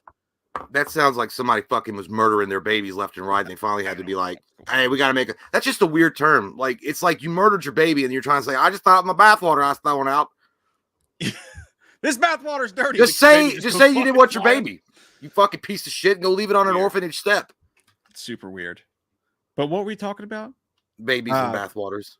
No, we were talking about the Scream 5 and not being a trilogy because the girl's character doesn't deserve to be fleshed out. That's what he was talking about. Oh, I disagree with that. I think this new cast of Scream gave you like 7 people to care about, which is different than like it's way more than what like a lot of requels are doing. Actually, I think they could veer this story off into multiple places. I think it's going to get really good around 6. I cared about one character and then they killed him. that did fucking hurt my asshole. All right, I'll be right back. I gotta go pee though, real bad in the toilets. All right, give it a good college go. Why do they call that? What's that saying come from? College try. What does that mean? I don't know. Frankenstein Studio. Hey, thank you so much, my friend. Says I've been trying to pitch a Nightmare. I don't know why I made you sound like you were at Walmart. I've been trying to pitch an Elm Street story since 2020. I've talked with Warner Brothers, New Line, HBO, producers, stars of the series, other people in the industry who I know personally. It seems like no one knows who Craven's estate is. I'm sorry. The only reason that's so funny to me is because it's like we've heard Craven's estate for so long, but nobody bothered to ask who the fuck that was. Like we've heard for years now, like Nightmare, the rights are with the Craven estate. And it's like no one thought for a fucking second to be like, hey, what the fuck is the Craven estate? Just took it for face value. What is the Craven estate? Who are you? Where are you? We need to put you on a fucking milk carton? What's going on? I don't know Wes Craven's family tree, but like, I think you're right, Frankenstein. Where the fuck are these people? And what do they have to say for themselves? I mean, I don't mean it like that. I don't want to I wouldn't be like, hey, what the fuck aren't we? And they're like, I'm just shopping for milk, butt milk. But damn, that's fucking wild, man. That is wild. Does anyone know? Does anyone in here know Craven's estate and where we can find them? I'm looking for a man named Bucho. Andrew Keith, I'll get back to Jay on that one when he comes back, man. Anybody seen Richie? Anybody seen the Craven estate around here? Batbeast says, what up, guys? Hope y'all are having a great morning. We are, my friend, because we're hanging with you guys. Says, what do y'all think about the new Five Nights at Freddy's movies coming out? I played the game, so I'm super stoked for him. Lillard's going to be playing Afton. We just talked about that, so we just didn't see that in time. So the good news is that if you weren't here for that, which I'm sure you were, because this is probably before that, you know what? I'm making this more confusing than Lost. But yeah, I'm with Jay. Don't know anything about that. Don't even know where to start. But I'm going to watch the movie because I love Matthew Lillard and I like a good scary time. And I like covering movies that people care about. And people seem to care about Five Nights at Freddy's more than they even did about Halloween, if you look at Jason Spum's motherfucking Twitter. So, yeah. All right. Thought I saw Jay come back in. It was a lie. No, there he is. The devil is a lie. Bitch, I'm the truth. I've heard a rant like this before. I said I've heard a rant like this before. Don't you fucking do that. You sound like Lucifer, man. Don't you ever go over my fucking head again. Hey, so what you missed was Andrew Keith wants you to sing the Pet Cemetery song. Oh. I don't want to be buried in that pet cemetery. They just want me Subway sandwich to go. Yeah, I'll do that. It's so weird. I don't know why, but when I got my puppy, well, my dog, when he was a puppy, I had him with me, and that song was, I was like letting YouTube play a mix of music, and that song was on, and Amy walked in, and she's like, yeah, it was just so weird. You just got that dog, and then you were like watching a Pet Cemetery music video, and I was like, yeah, because I was like, he was saying, that's where that voice came. Like, don't want to be about it. Dude, by the way, would you do that? Would you ever do that? Like, would you ever have an animal that you just love so fucking much that you're like, I don't care, I'll just put it on a leash and fuck it. Not fuck it, not have sex with it. Obviously, you dirty asses, but I mean, like, fuck it, I'll do it. I'll put it on a leash. Everyone's doing it. It's a good guard dog, huh? Everyone's doing it. In Kentucky, anyway. No, for me, it's creepy with the kid, because I mean, if it's your kid, then I might go crazy. Like, if something happened with my kids, I might actually lose my mind. So then I might do it. Oof. Like, you know, out of pure grief, but definitely not a pet. No pets. Now I want to play with you. I was like, that's not your son. Kill it. Random dude, but we watched with the kids movie I never saw before called Jack and Jill. Have you ever heard of that with the Adam Sandler movie? I heard it sucked. Oh no, it's awful, but it's also got some fucking hilarious parts. Oh, yeah, that's why I didn't watch it. Yeah, it's a terrible, awful, no good, very bad movie. But there's certain parts of the movie, dude, that you will fucking shit your pants laughing. You just gotta sit through some bad comedy. But dude, at the end, this video's online, or you know what? I'm just gonna show it to you because it's the fucking best thing in the world. Hang on one second. Yeah, is it Jack and Jill where he's playing the sister? Yeah. Nobody does it better than Eddie Murphy. I'm sorry, Nutty Professor already beat you to it and was amazing. When Eddie Murphy played all the different characters in the Nutty Professor, that was the only time I was like, "This." He did such a good job. They all did seem unique. Yeah, I don't know. I don't know why some comedians feel the need to do that. They're still doing it today. Lose weight, get in shape. I know what healthy is. It's gonna be a scream with a scream. Because I'm thinking about getting my colon cleansed thoroughly. You want your colon cleansed? I'm gonna clean mine. I'm talking about squeaky clean. Better not be late. I'm so excited, and I just get when he's like working out and his titties are flopping. Okay. When he said that, by the way, when his dad was like, "Lose weight, get in shape," and he goes, "I know what healthy is." He poured that whole thing of gravy on top of the fucking chicken. that fucking dinner seems like, oh yeah, it's clean. Maybe got gas. He got gas. Okay, here we go. So Adam Sandler in the movie is a marketing person, and Al Pacino's the funniest part of the movie. Like, Al Pacino's actually in this fucking movie, right? So Al Pacino wants to fuck Adam Sandler's sister, who's actually Adam Sandler. Jill. So he has to get him to do this commercial to get him to do that. I would say Al Pacino's drunk or he's blind instead of a woman again. Well, it was funny you mentioned stickball earlier because he's like, she's from Brooklyn, so she plays stickball. Come over here. He's like, ooga, ooga. Dude, this if you've never seen this before, this is gonna blow your mind. It's a Dunkin' Donuts commercial. Dunkachino. I can't hear it. Oh shit! Hang on. Look at her face. She's like, "Is that fucking Al Pacino?"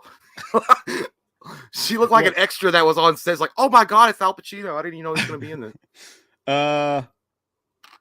Okay, hang on. I got the wrong one, and I got this thing fucked up. Shit, fuck. No, I don't want the whole goddamn movie. You piece of shit. Why don't you eat my ass? Go ahead. Go ahead, so we get a strike. Get up, but what's the whole movie up? By the way, it just reminds me it was one of our more popular commentary videos that we ever did for the wrong reasons. We did Predator and we put it in YouTube and everybody, and I was like, oh my God, it got so many hundreds of thousands of views, but people were like, where's the fucking movie, you dillweeds? They thought we put up the actual movie. Yeah, we had hundreds of thousands of dislikes because we put Predator commentary. Everybody expected the fucking movie to be on there. It's weird. God, a bunch of people were sniffing glue that day. I can tell you that. It was actually a good commentary, but it didn't. It was. Okay, here we go. Doing at D&D. Wow! Al Pacino! It's not Al anymore. It's Dunk. Dunkachino? Don't mind if I do. What's my name? Dunkachino! It's a whole new game. Dunkachino! You want creamy goodness? I'm your friend. Say hello to my chocolate blend. Attica, ooh-ah, lottie light. This whole trial is out of sight. They pull me back in with hazelnut too. Caramel swirl, I know it was you. Everyone wants my Dunkachino. Can't get enough of my Dunkachino. Kids from 7 to 17 lining up for my Dunkachino. What's my name? Dunkachino! Dunkachino. Yeah, you know what? That's so funny because that is that. Oh, it's a good one. Call your witness. What's happening? No. Call the next witness. You need people like me on that wall. Goddamn it! Order the code red. You goddamn right I did. Not do it again. By the way, anyway. Yeah, he's like you go from Dunkachino to like one of the best performances by Jack Nicholson ever. But yeah, anyhow, YouTube's drunk. Anyway, yeah, that's like us on a conversation. You just go to random stuff. But yeah, that actually is a funny because it reminded me of Jack and Jill should have been set in the 90s because that looked like if you were a kid and you were watching like a cartoon and Cinnamon Toast Crunch would come on for their commercial, and then that it felt like a 90s commercial. Yeah, dude, it was and that I guess that's the best quality you can get. At the end of that, they go back, they show them in their seats watching it, and Al Pacino's sitting there, and he's like, you must burn this. He was like, this could never see the light of day. He was like, and the people who've seen it need to be talked to.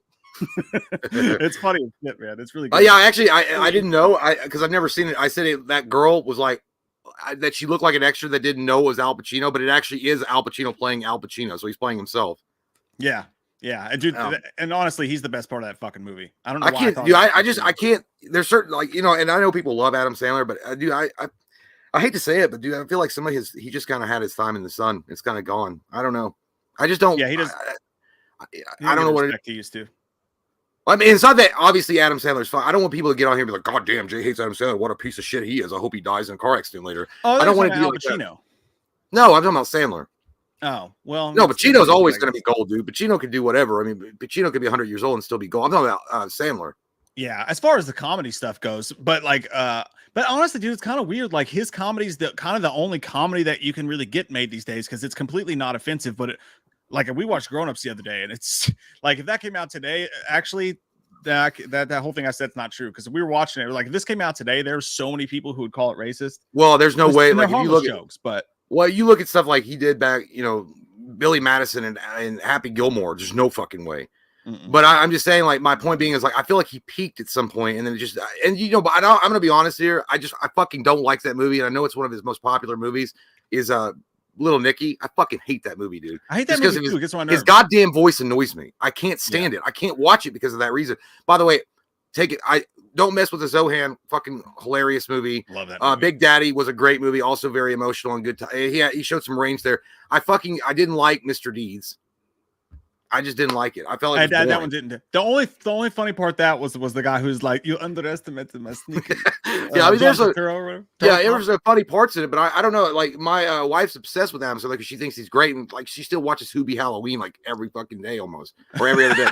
Every single fucking day is like every fucking day. Every fucking day, I look over to see the fucking TV on it. Hubie goddamn Halloween. Speaking of Big Daddy, what's the video that he watches? He's like, chicken song. Chicken song. Oh, the kangaroo song. The kangaroo. Yeah. All right.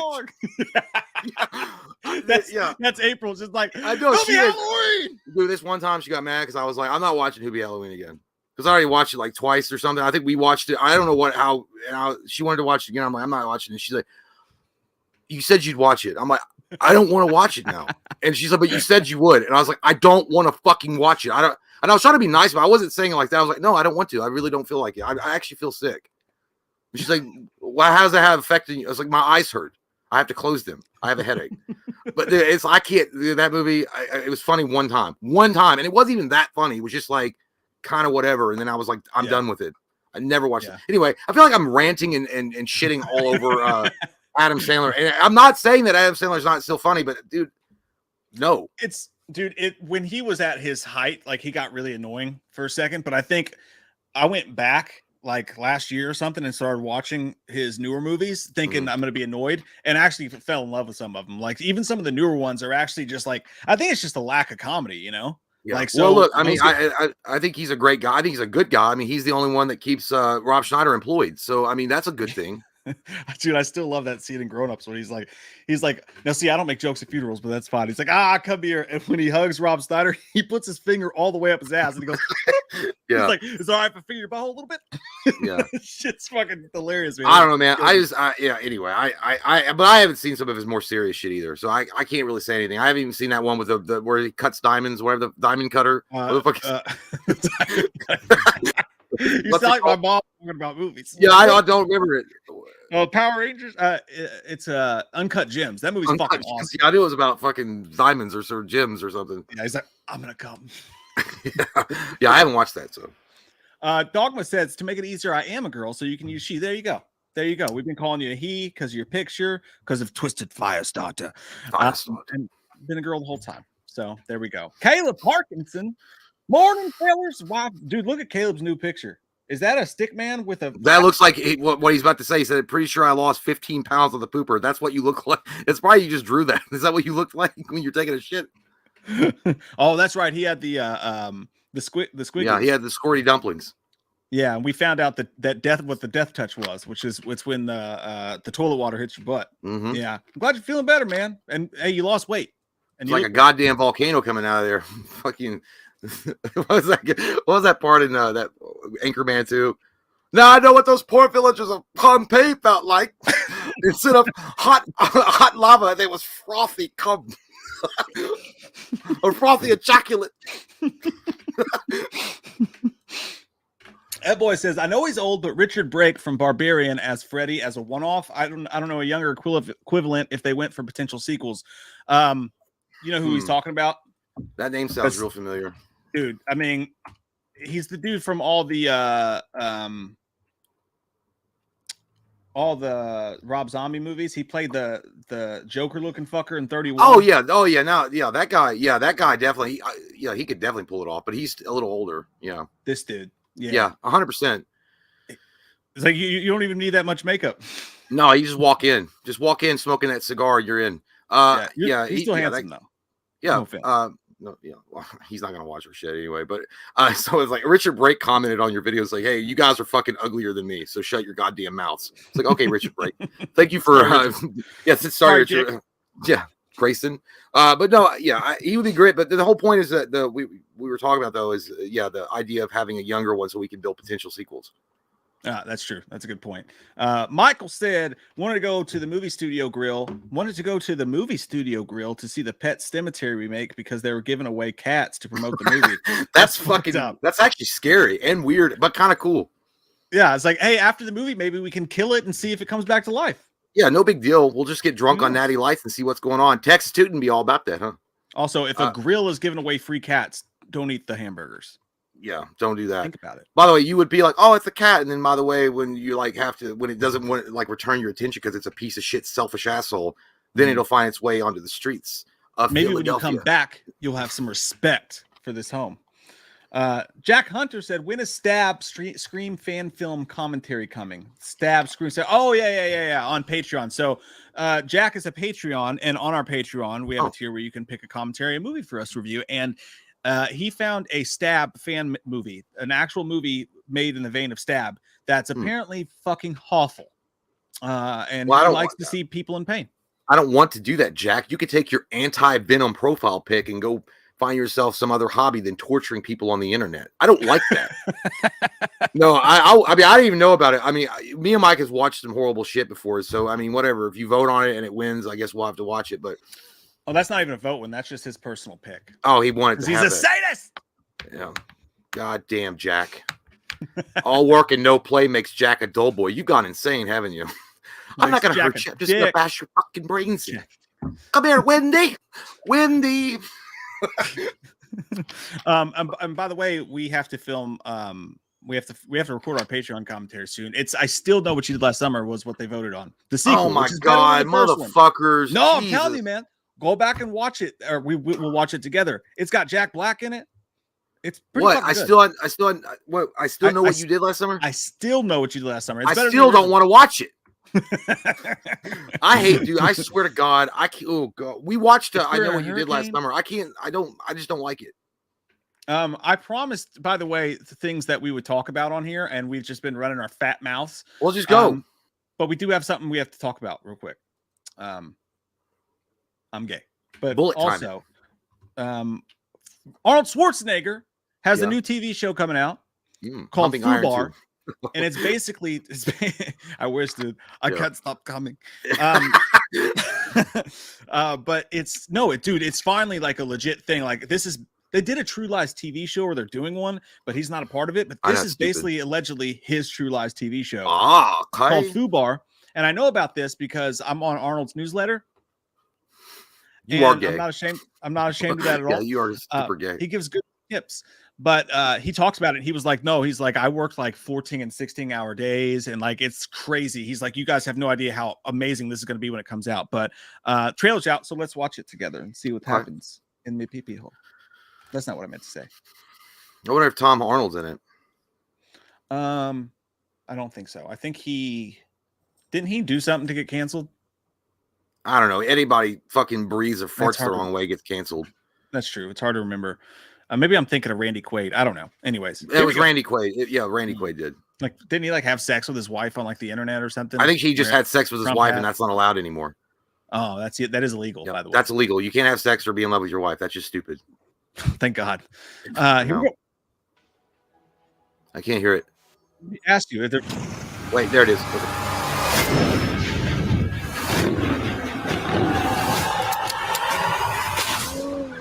Back, baby. Ow. Ow. That's what you get for being sentimental. That's it? That's the whole trailer? Dude, that's more disappointing than the last time I was having sex. Well, I didn't know that. For me, I did it. I thought it was like a full fucking trailer. That's terrible. Anyways, it looks awesome. You thought that looked terrible? No, I only saw 15 seconds of it. It was just him walking away from an explosion looking old. I don't know what's going on, dude.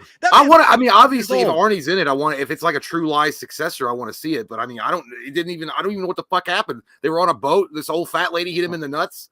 He's smoking a cigar. He looks cool. Yeah, I'm embarrassed because I thought that was a whole trailer. That's like when you have you think you've got like the coolest report ever, and you stand up in front of the class and it's over like the dumbest shit, like on like how to grow like tomato seeds. And nobody, or how to grow tomatoes from seeds, and nobody gives a shit. You're like, I put all this research into it, but I swear to God, if this video gets copyrighted for that fucking 12 seconds, dude, it reminds me. The most embarrassing thing I ever that when I had to stand in front of a class, and I was really into comic books, and I had nothing to talk about, and they were like, sell us something. Like, what would you sell us? And I literally talked about, and there was like 3 hot girls right in front. I think it was a business class. There's 3 hot girls. One of them's name was Denise. She said, she's like, oh, it's so embarrassed because she's like, it's okay. Because I was like, I talked about the comic book plastic protectors. You know, like the sleeves. Stop it! You're turning me on. No, that's what I did. I talked about it for 10 minutes trying to sell it. And I was like, so when you have comic books, if you don't put them in the plastic wrap, they can get damaged over time. So this would therefore keep them in pristine condition. Not late people, that night. Didn't nobody. Yeah, no. After that, there was like 4 guys in the back. It's like, we're gonna swirly the shit out of this asshole when this is over. And it was so embarrassing, dude, because the girls in front, the ones that were hot, were like felt bad because I swear I was combing my hair over and I had it like. I was very like Peter Parker nerd, and they were like, "It's okay, go ahead, it's okay." And they're like, "Guys, stop it! Guys, stop it! Leave him alone." Because when you take them out of the package, they completely lose value. Yeah, I fucking goddamn! I should have carried their ass. I wish I had that power. Caleb said that I look like Sal from Impractical Jokers, and I think that that's offensive. Okay, Caleb. Sal's a good-looking guy. What are you talking about? I mean, I don't want to look like him. Well, he's a good-looking guy. Well, you fucking look like him then. Well, let me get my hair. Like, well, first off, I'm losing my hair. At least you got nice hair. I don't even know which one. Be grateful, asshole. I'm losing my fucking hair in the front. My shit's like so sliding back. My shit's sliding back worse than goddamn LeBron James. My shit's a moon roof. You just spray paint that shit. You'll be fine. I don't got his black don't crack. I unfortunately do. He can do that shit. Terminators don't feel pain, Sarah. I do. Jack said, first off, my profile pic is from my new movie Blamed, sir, and you shall endure. Well, it looked like goddamn anti-venom. I was talking about my nerdy comic book background, but yeah, Blamed. I mean, that's cool. And you shall be endured. You shall endure. Witness me. Happy are they who come to my supper. One more thing to talk about. Well, 2 more things to talk about. We got time. Yeah, we got plenty of time. We got time. We're good. A couple news stories. Hey, dude, this is good. This is good fucking news for movie theaters everywhere. Well, I will gladly show you now. Here we go. Yes. So Wall Street is banking big on movie theaters right now. They just had like a CinemaCon double dip fucking, I don't know what you call them. But apparently the news is that direct-to-streaming and day-to-date strategies, pragmatic moves during the pandemic when theaters were earlier closed or shunned by weary audiences, are fading in popularity as Wall Street and Hollywood run the numbers. Warner Brothers' David Zaslav noted in his company's Thursday earnings call that direct-to-HBO Max movie provided no value to Warner Brothers. He said that he would push Warner's future slate, including films like The Flash and the just-announced Lord of the Rings franchise relaunch, to theatrical only with real windows to optimize those products. They said that IMAX touted his company's $98 million fourth quarter revenue up 44%, blah, blah, blah, $850 million. Cinemark reported their revenues exceeding analyst expectations. So, like, basically, this whole article is just them talking about how they're done with the, like, putting movies straight to streaming. They're going back to fucking theaters are doing well again. It's coming back to life. It's good to go. It's basically what this whole article is talking about. And even Wall Street's, like, betting on it big time wieners. Yeah. So, that's fucking exciting, dude, because it looked scary there for a minute after COVID. I mean, I like it. I don't know if I really believe this guy. Because here's the thing. Because, I mean, yeah, obviously the theater is where they're going to make the biggest dollar. But I think that it's not. I mean, I've also read other articles before, and I've read other analysts that have talked about it and said that I think fucking Cinemark or one of them just filed for bankruptcy. I don't remember which one. It just happened like 3 weeks ago or a month ago. I mean, it was under Chapter 7, I think, so they can reorganize. But yeah, I think it's AMC, and I think they've been doing that over and over again. Yeah, I don't know. I think it's not. Obviously, nobody wants the theater to go away and die off. But I think it's. I like the fact that you got options. You know, obviously we've talked about that before. People can't go. Some people just can't go to the theater. They can't. You know, they're disabled or in some way incapacitated, and they can't go. Even if you're not going to stream it simultaneously in a theater release and at home, I do like the idea of like 45 days or whatever it is that it comes out on streaming services, which means they can still keep it in the theater and make money, but it's going to be available for people 45 days afterwards. I don't think that's a terrible thing. No, and they said, So they actually said something about that. I was trying to find it on here about how like keep it. They found that basically what it says is they found that they don't have to just put tent poles in movie theaters. So we can go back to the old school days of them doing like mid stuff, like stuff that's not huge, but they can put it in theaters and see if it performs at least. So you have a chance to watch everything in the theater. Because the flip side of that is like so much shit was going directly to streaming that it was causing there was no event behind movies. You know, everything was just coming out. It was going to a streaming service and it would be talked about maybe, or maybe it would just go by like a fart in the night. And there was so much good shit that came out that just never made a dent because it wasn't like an event. It was just like, this is on streaming and then it's gone. You know? But he was saying about that, what we could do is we could put stuff in theaters, at least for a while. And then if that stuff starts to go down in theaters, then we could look at putting it on streaming. But we're going to stop putting everything directly on streaming. I don't think anybody thought The Flash was going to be on streaming. There's no fucking way. That is a huge movie. And that's like that 1 year when like, here's Godzilla was. But you motherfuckers might as well put Lord of the Rings, the reboot, on goddamn video streaming because you are fucking insane to reboot that movie. That movie felt like it came out last year and you guys are rebooting it. You're fucking stupid. Yeah. I heard about that. The Warner Brothers are rebooting Lord of the Rings. Yep. Fucking dumb. The dumbest thing. That's like saying, hey, the Batman came out last year. We're gonna reboot it again, like right away. The new Batman right away. Actually, makes sense. Lord of the Rings, though. Here's the thing: it was fucking amazingly cast. Peter Jackson murdered it. He killed it. It was a great trilogy. It was a great wrap up. It was a great adaptation of Tolkien's classic. There's no need to reboot that movie. You guys are just soulless asshole leeches that just want to keep sucking on the wieners of all your patrons.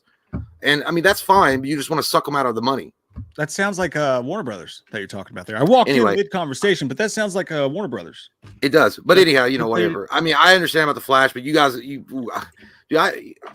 try. We go to bat for Warner Brothers all the fucking time because I really want to see DC like succeed. I really do. I want them to do something really awesome, but they're under the umbrella. They're not under the asshole Mickey Mouse, but they're under fucking incompetent pricks that don't know how to fucking do anything with their They literally own every character of DC, and they don't know how to put together a fucking universe to compete with Marvel. What the shits are you talking? If I had to bet, I'd be willing to bet they're probably the same reason. The reason we don't have Nightmare is probably got something to do with Warner Brothers. That's just, I don't know. It's like instead of thanks Warner Brothers. Yeah, it's if thanks Obama, it's thanks Warner Brothers. Exactly. But yeah, I don't know. But anyway, yeah, it's good news. I'm glad the theaters aren't dying. I didn't think. I mean, well, you know, I did for a minute thought it was going to go the way of the drive-in. Oh yeah, that reminds me like all the fucking we had conversations about that. It seems like never-endingly during COVID because that was like a big thing then. You know what I mean?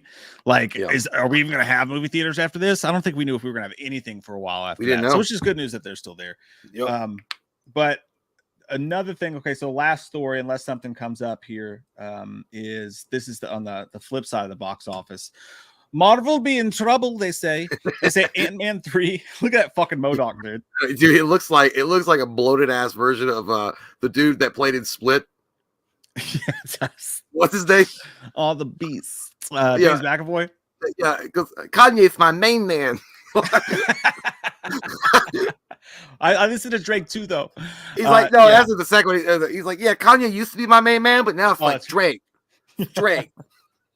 I still listen to Kanye though. He doesn't think, he goes, are you cheating on me with Kevin? With Kevin? So Ant-Man 3 has the worst weekend box office drop. I heard about this. Dick fuck sucking call. There we go. Call me baby. That sounds like an alarm clock I need. Holy hell tits. No, clock's the worst weekend box office drop in Marvel Studios history. I heard, it was bad. Yeah, the mixed reception for Ant-Man and the Wasp was expected to bring a big drop, but not this fucking bad. It says Ant-Man and the Wasp Quantumania fell to 32 million in its second weekend, suffering a 69% drop. 69 dudes. From its $106 million opening. That's not only the worst second weekend for Marvel Studios, but the worst seen by any blockbuster with 100 million plus openings since Batman vs Superman. That's bullshit right there. You didn't have to read that part out loud, okay? Because that was a misunderstood movie. I thought about that was a misunderstood movie. Nobody got it until years later. Worse, dude. The previous record for worst second weekend drop for a Marvel Cinematic Universe movie belonged to just a more a recent one as well. Thor: Love and Thunder slid 67% last summer. It's because you know what it is, guys. We've talked about this before. If it's not called superhero fatigue, it's MCU superhero fatigue at any rate. And also, they're floundering all over the place. They don't. Who the fuck is that? Like you say, King? We've talked about this endlessly. It feels like they have not given us any solid details of their phases. We're apparently entering phase 5 now. I don't even know what the fuck happened in phase 4. Apparently, a flock of seagulls. There was a flock of seagulls, and then a shortage of gas. That's all you need to know about was the 80s. But so now we're into phase 5, and people are like, "What are we doing?" Like at least in the other, when we had like the early phase 1 and 2, you had Thanos, you had this whole thing, this build up. Everybody was excited. And by the way, I also heard it's because Disney is paying and they're paying like bottom rate dollar for CG guys, and they're paying them like shit. They're treating them like shit and demanding them work overtime and paying them no money. And they're using like outdated shit. They don't want to put money. You know what they are? They're saying our customers are so fucking stupid. We can put out any trash fire and they'll eat it up. We don't have to try anymore. Yeah. I mean, I think they're reaping what they sow right now with the whole thing. I think that's why Disney brought back Bob Iger and all that. I think it's bad, man. I think it's a bad sign. Well, and if DC can get their shit going with James Gunn, then they may be in a good fucking spot. Well, right now, right now, Drago's on the ropes. Yeah. You see, he's not a machine. He's the man. He bleeds. But by the way, I will say, again, I don't want Marvel to die off or anything. Of course not. I mean, I still like Marvel characters, but I just feel like it's under a really bad direction right now. They're going in and they're doing stupid shit like She-Hulk, which is a fucking terrible, terrible move. They're doing things She was hot though.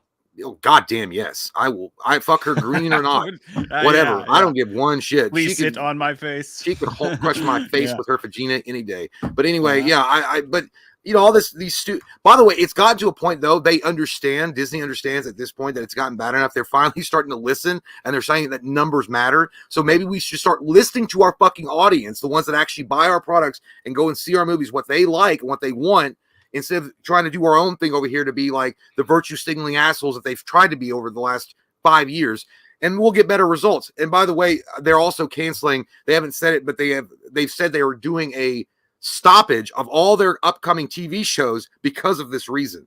They don't even, because now they're like, we're losing fucking money. Yep. I mean that's the only thing that's going to make them listen. I mean, for a while there's a group of, and there probably still is a large group of Marvel folk that are like, I don't care what they do, I'll go see it every day, twice on Sundays. And they were like, if anybody even questions the greatness of Kevin Feige, you will meet me in a death cage at my mom's house. Yeah, man. I tell you what, man. And again, I grew up collecting. I got more Marvel comic books from my collection since I was like 12 years old than anything else. But that company has changed a lot. And Kevin Feige, obviously, he did a great job with the first couple of phases, and great. But the MCU fans, like the MCU fanboys, are some of the worst fucking toxic assholes I've ever seen in my life. I mean, real bad. And I thought just comic book generally fans could, I mean, obviously comic book general fans can be assholes, but the MCU fans, the ones that suck off Kevin Feige every day of their life and have a picture of him that they pump like a glory hole every single morning, those people are the worst human beings. I've seen them like on Reddit, and I've seen them on other forums, and dude, terrible people. Dude, Marvel fans became the movie version of Patriots fans. No offense, Patriots fans, but some of y'all are insufferable. Ooh, you're biting off a candy bar that's crunchy. Some of y'all are insufferable. Like you had a bunch of success, and now you won't ever shut the fuck up about it. Like, we get it, And you could be like, hey, this movie over here was pretty cool, but have you seen the box office numbers for fucking Avengers 9? You know what I mean? Or like, somebody hey, just that guy stood over up. there's a pretty good quarterback. It's like somebody just stood up in a Boston bar, and it's like, get him and rape him. It's like, no, we had success once, so no one else is ever allowed to be as cool as us again. I don't know, man. That's the Patriots fans can be like that, but I mean, I don't know, man. You guys, Dallas Cowboy fans are pretty bad. They're like America's team. Currently, they have the right to, because they have 7,000 fucking Super Bowls. So, but that's not Brady. Because Brady. But I'm just saying, Brady and Belichick. They have 6. No, yeah, yeah. Brady's got 7 rings. I don't know. I'm not getting. Mike just fucking. You just got. I got a tornado coming to me. You got a goddamn typhoon season 7 coming to you for saying that. That is true. I mean, for a while there, it's like God, you've become insufferable. Like we get it. You're fucking good. Jesus Christ. It reminds me, but you know what it reminds me of though? It reminds me of the Lakers back in basketball. They're the same fucking way though. Well, I think like, they had Kobe and shit. Like, okay, yeah, you had Kobe. You have a lot of rings. Phil Jackson was your coach. You did great. Good job. Any franchise that has a whole bunch of success in a short window of time, their fans become insufferable. And I think that's kind of what happened with some people with MCU. It was like, oh, poor DC, another flop.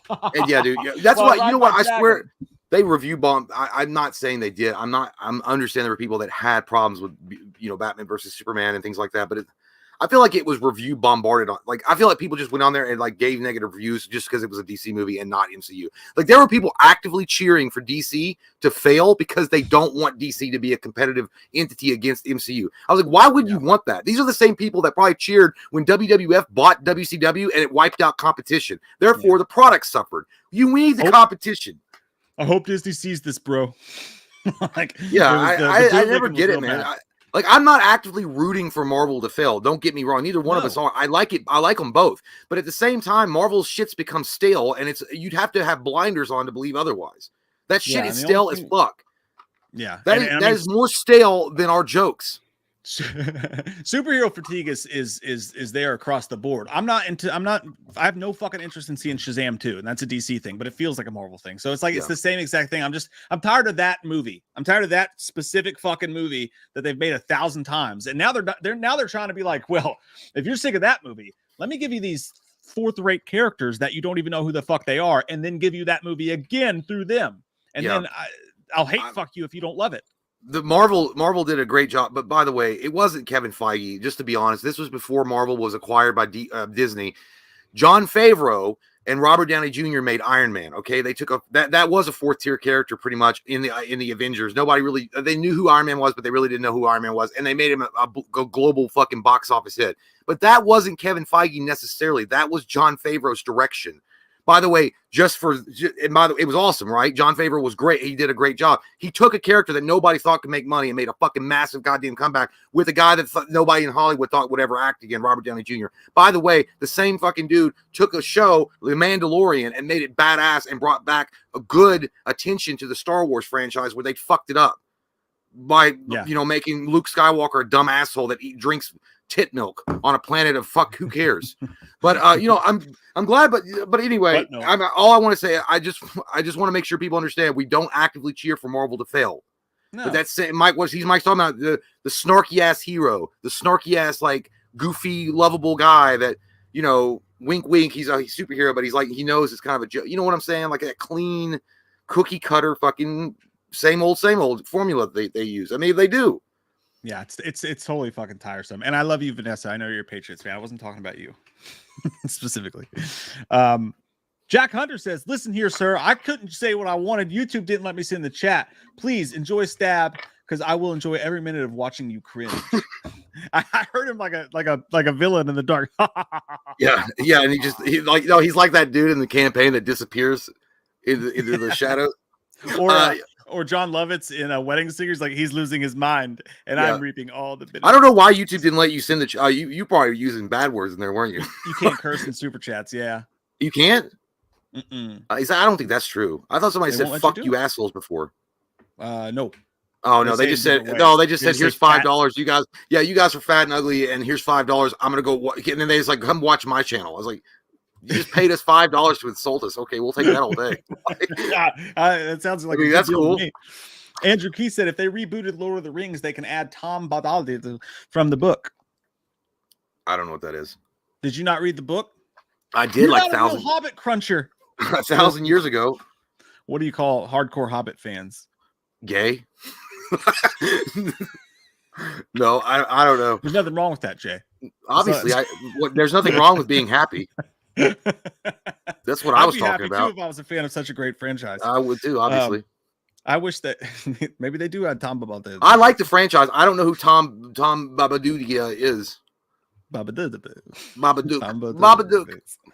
Jack Hunter said, look, I just want fucking superhero movies. I like superhero movies. The whole DC versus MCU is all bullshit. Let's not forget, we were brought up on Captain America 92, Fantastic Four 94, Nick Fury, Agent of S.H.I.E.L.D., but David no one Hasselhoff. wants to talk about that. David Hasselhoff. About that. Mm-hmm. It's true. Oh, dude, we sat through the dark ages. We walked so you kids could run. Yeah, that's what it was. Dolph we Lundgren's came Punisher before was the best thing we had for like 12 years. Like us generations that came and watched all that garbage shit and were acting like we liked it and we knew it was terrible. We were like going through Vietnam, and now you guys have benefited. We came home as champions and no one cared. It's like those guys have seen it. Those guys have been through it. Like we were. Yeah. But yeah, you're right, man. But I will say, but think about this though, man. We also grew up on Blade. Blade was fucking badass, dude. And Blade was a badass. But Spawn sucked. No, I liked Spawn. I just didn't. They weren't ready for it. Like they didn't have the right. Michael Jai White was awesome. They just didn't have the right. I don't know what it was. It just didn't feel. It felt incomplete. It felt kind of corny. Spawn 94. But yeah. Well, as far as Captain America, Captain America 92, Fantastic Four 94 was so bad it didn't even get released. And Agent of S.H.I.E.L.D. was just fucking terrible. But yeah, I mean, you're right. I mean, I agree with the whole DC versus MCU, but at the same time, man, I just want them to get something different going. Yeah, Marvel, that is. Yeah, it's just it's time to switch it up. I mean, it's time. And I swear to God, we'll stop talking about this topic because I feel like we've talked about it for weeks in a row. But it's crazy to see it happen in real time. I would have pictured this shit to happen a couple of years ago. Like I thought, okay, when certain movies were coming out by Marvel, and I'm like, you guys had that magic in a bottle with Guardians of the Galaxy. And what I mean by that is bringing out of nowhere a bunch of characters that aren't popular. You know what I mean? Mm-hmm. And somehow that was a huge success. And I think they got high on their own supply and we're like, we can do whatever the fuck we want. Why are we going to give these people X-Men? Let's put that in our back pocket, give it to them in 30 fucking years when we actually need them. And then we'll give them fucking the eternal nutsacks of Egypt, whatever the fuck has come out the past few years, a bunch of shit nobody cares about. Yeah. And we'll give them screaming goddamn goats in Thor 4 for 3 fucking hours. I don't know. Again, it just goes back to the fact that I feel like Disney is at a point now where they've gotten lazy. They're resting on their laurels, and they'll be like, we can pump out any kind of bullshit, and people are going to eat it up like they're the human centipede. They're just going to eat our shit, and they're going to like it. I will cut you at your knees. At your knees. Dieter Laser. Dieter Laser, dude. Goddamn. What an underrated actor that is. And if you guys want to see some major acting from him, watch Human Centipede 3. He goes full ham. Like, they just let him go goddamn Robin Williams crazy. Good times. Yeah. Yeah. Speaking of going crazy, I don't know. Yes. I didn't have anywhere to go. I had nothing. I had nothing for you. I don't. It's okay. It's okay. We all have performance issues. I have to take pee now.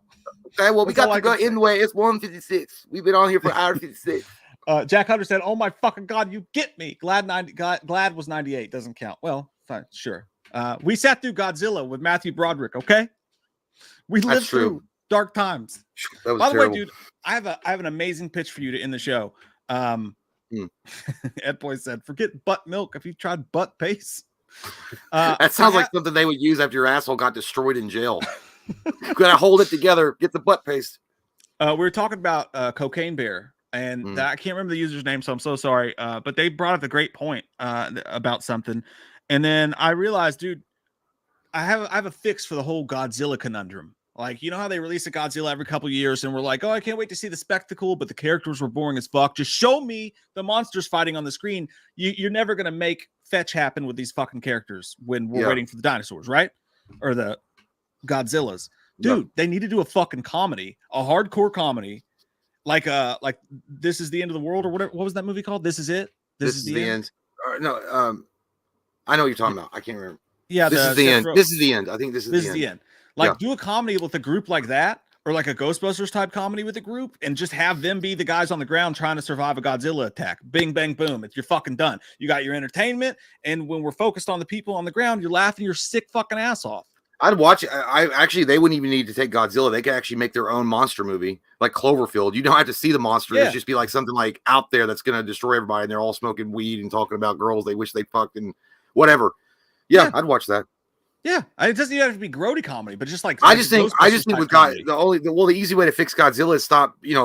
Realize that people want to see that shit on screen. They want to see the monsters having a duke it out situation and cut back the fat on the storytelling. Yeah, I'm not saying that. Obviously you need some supposition, you need some set up for that. Yeah. But you don't need that much. Like they were really going hardcore, and I was like, forget. I don't give a fuck. I wanted to see King Kong and Godzilla fight. I want to write that script, but I don't know how to write scripts, so I guess I'll just go fuck myself. I don't know how to write. we both know there's no film in this camera. I don't know how to read. The worst part is I never learned how to read. Blade, that's what it is. Blade. Yeah, I get you, man. Yeah. Hey, thanks, Jack, for the rousing conversation. Thank you all for arousing us. Mm-hmm. And thanks for hanging out with us today. We'll see you guys Thursday. And Patrons, you'll see I Still Know What You Did Last Summer commentary coming soon. At some point, y'all gonna watch that shit, and don't you worry, Jack. I guess we're gonna suffer for you at some point. Jack you out of here. Jack you off the screen. Jack. Yeah. Hey, I'm glad Jay learned about Mike Hunt, though. Finally, I never throw that curveball at me again. I'll see that one coming. You guys have an amazing Tuesday. We'll see you soon. See you guys. Bye, motherfucker. I think we're alone now.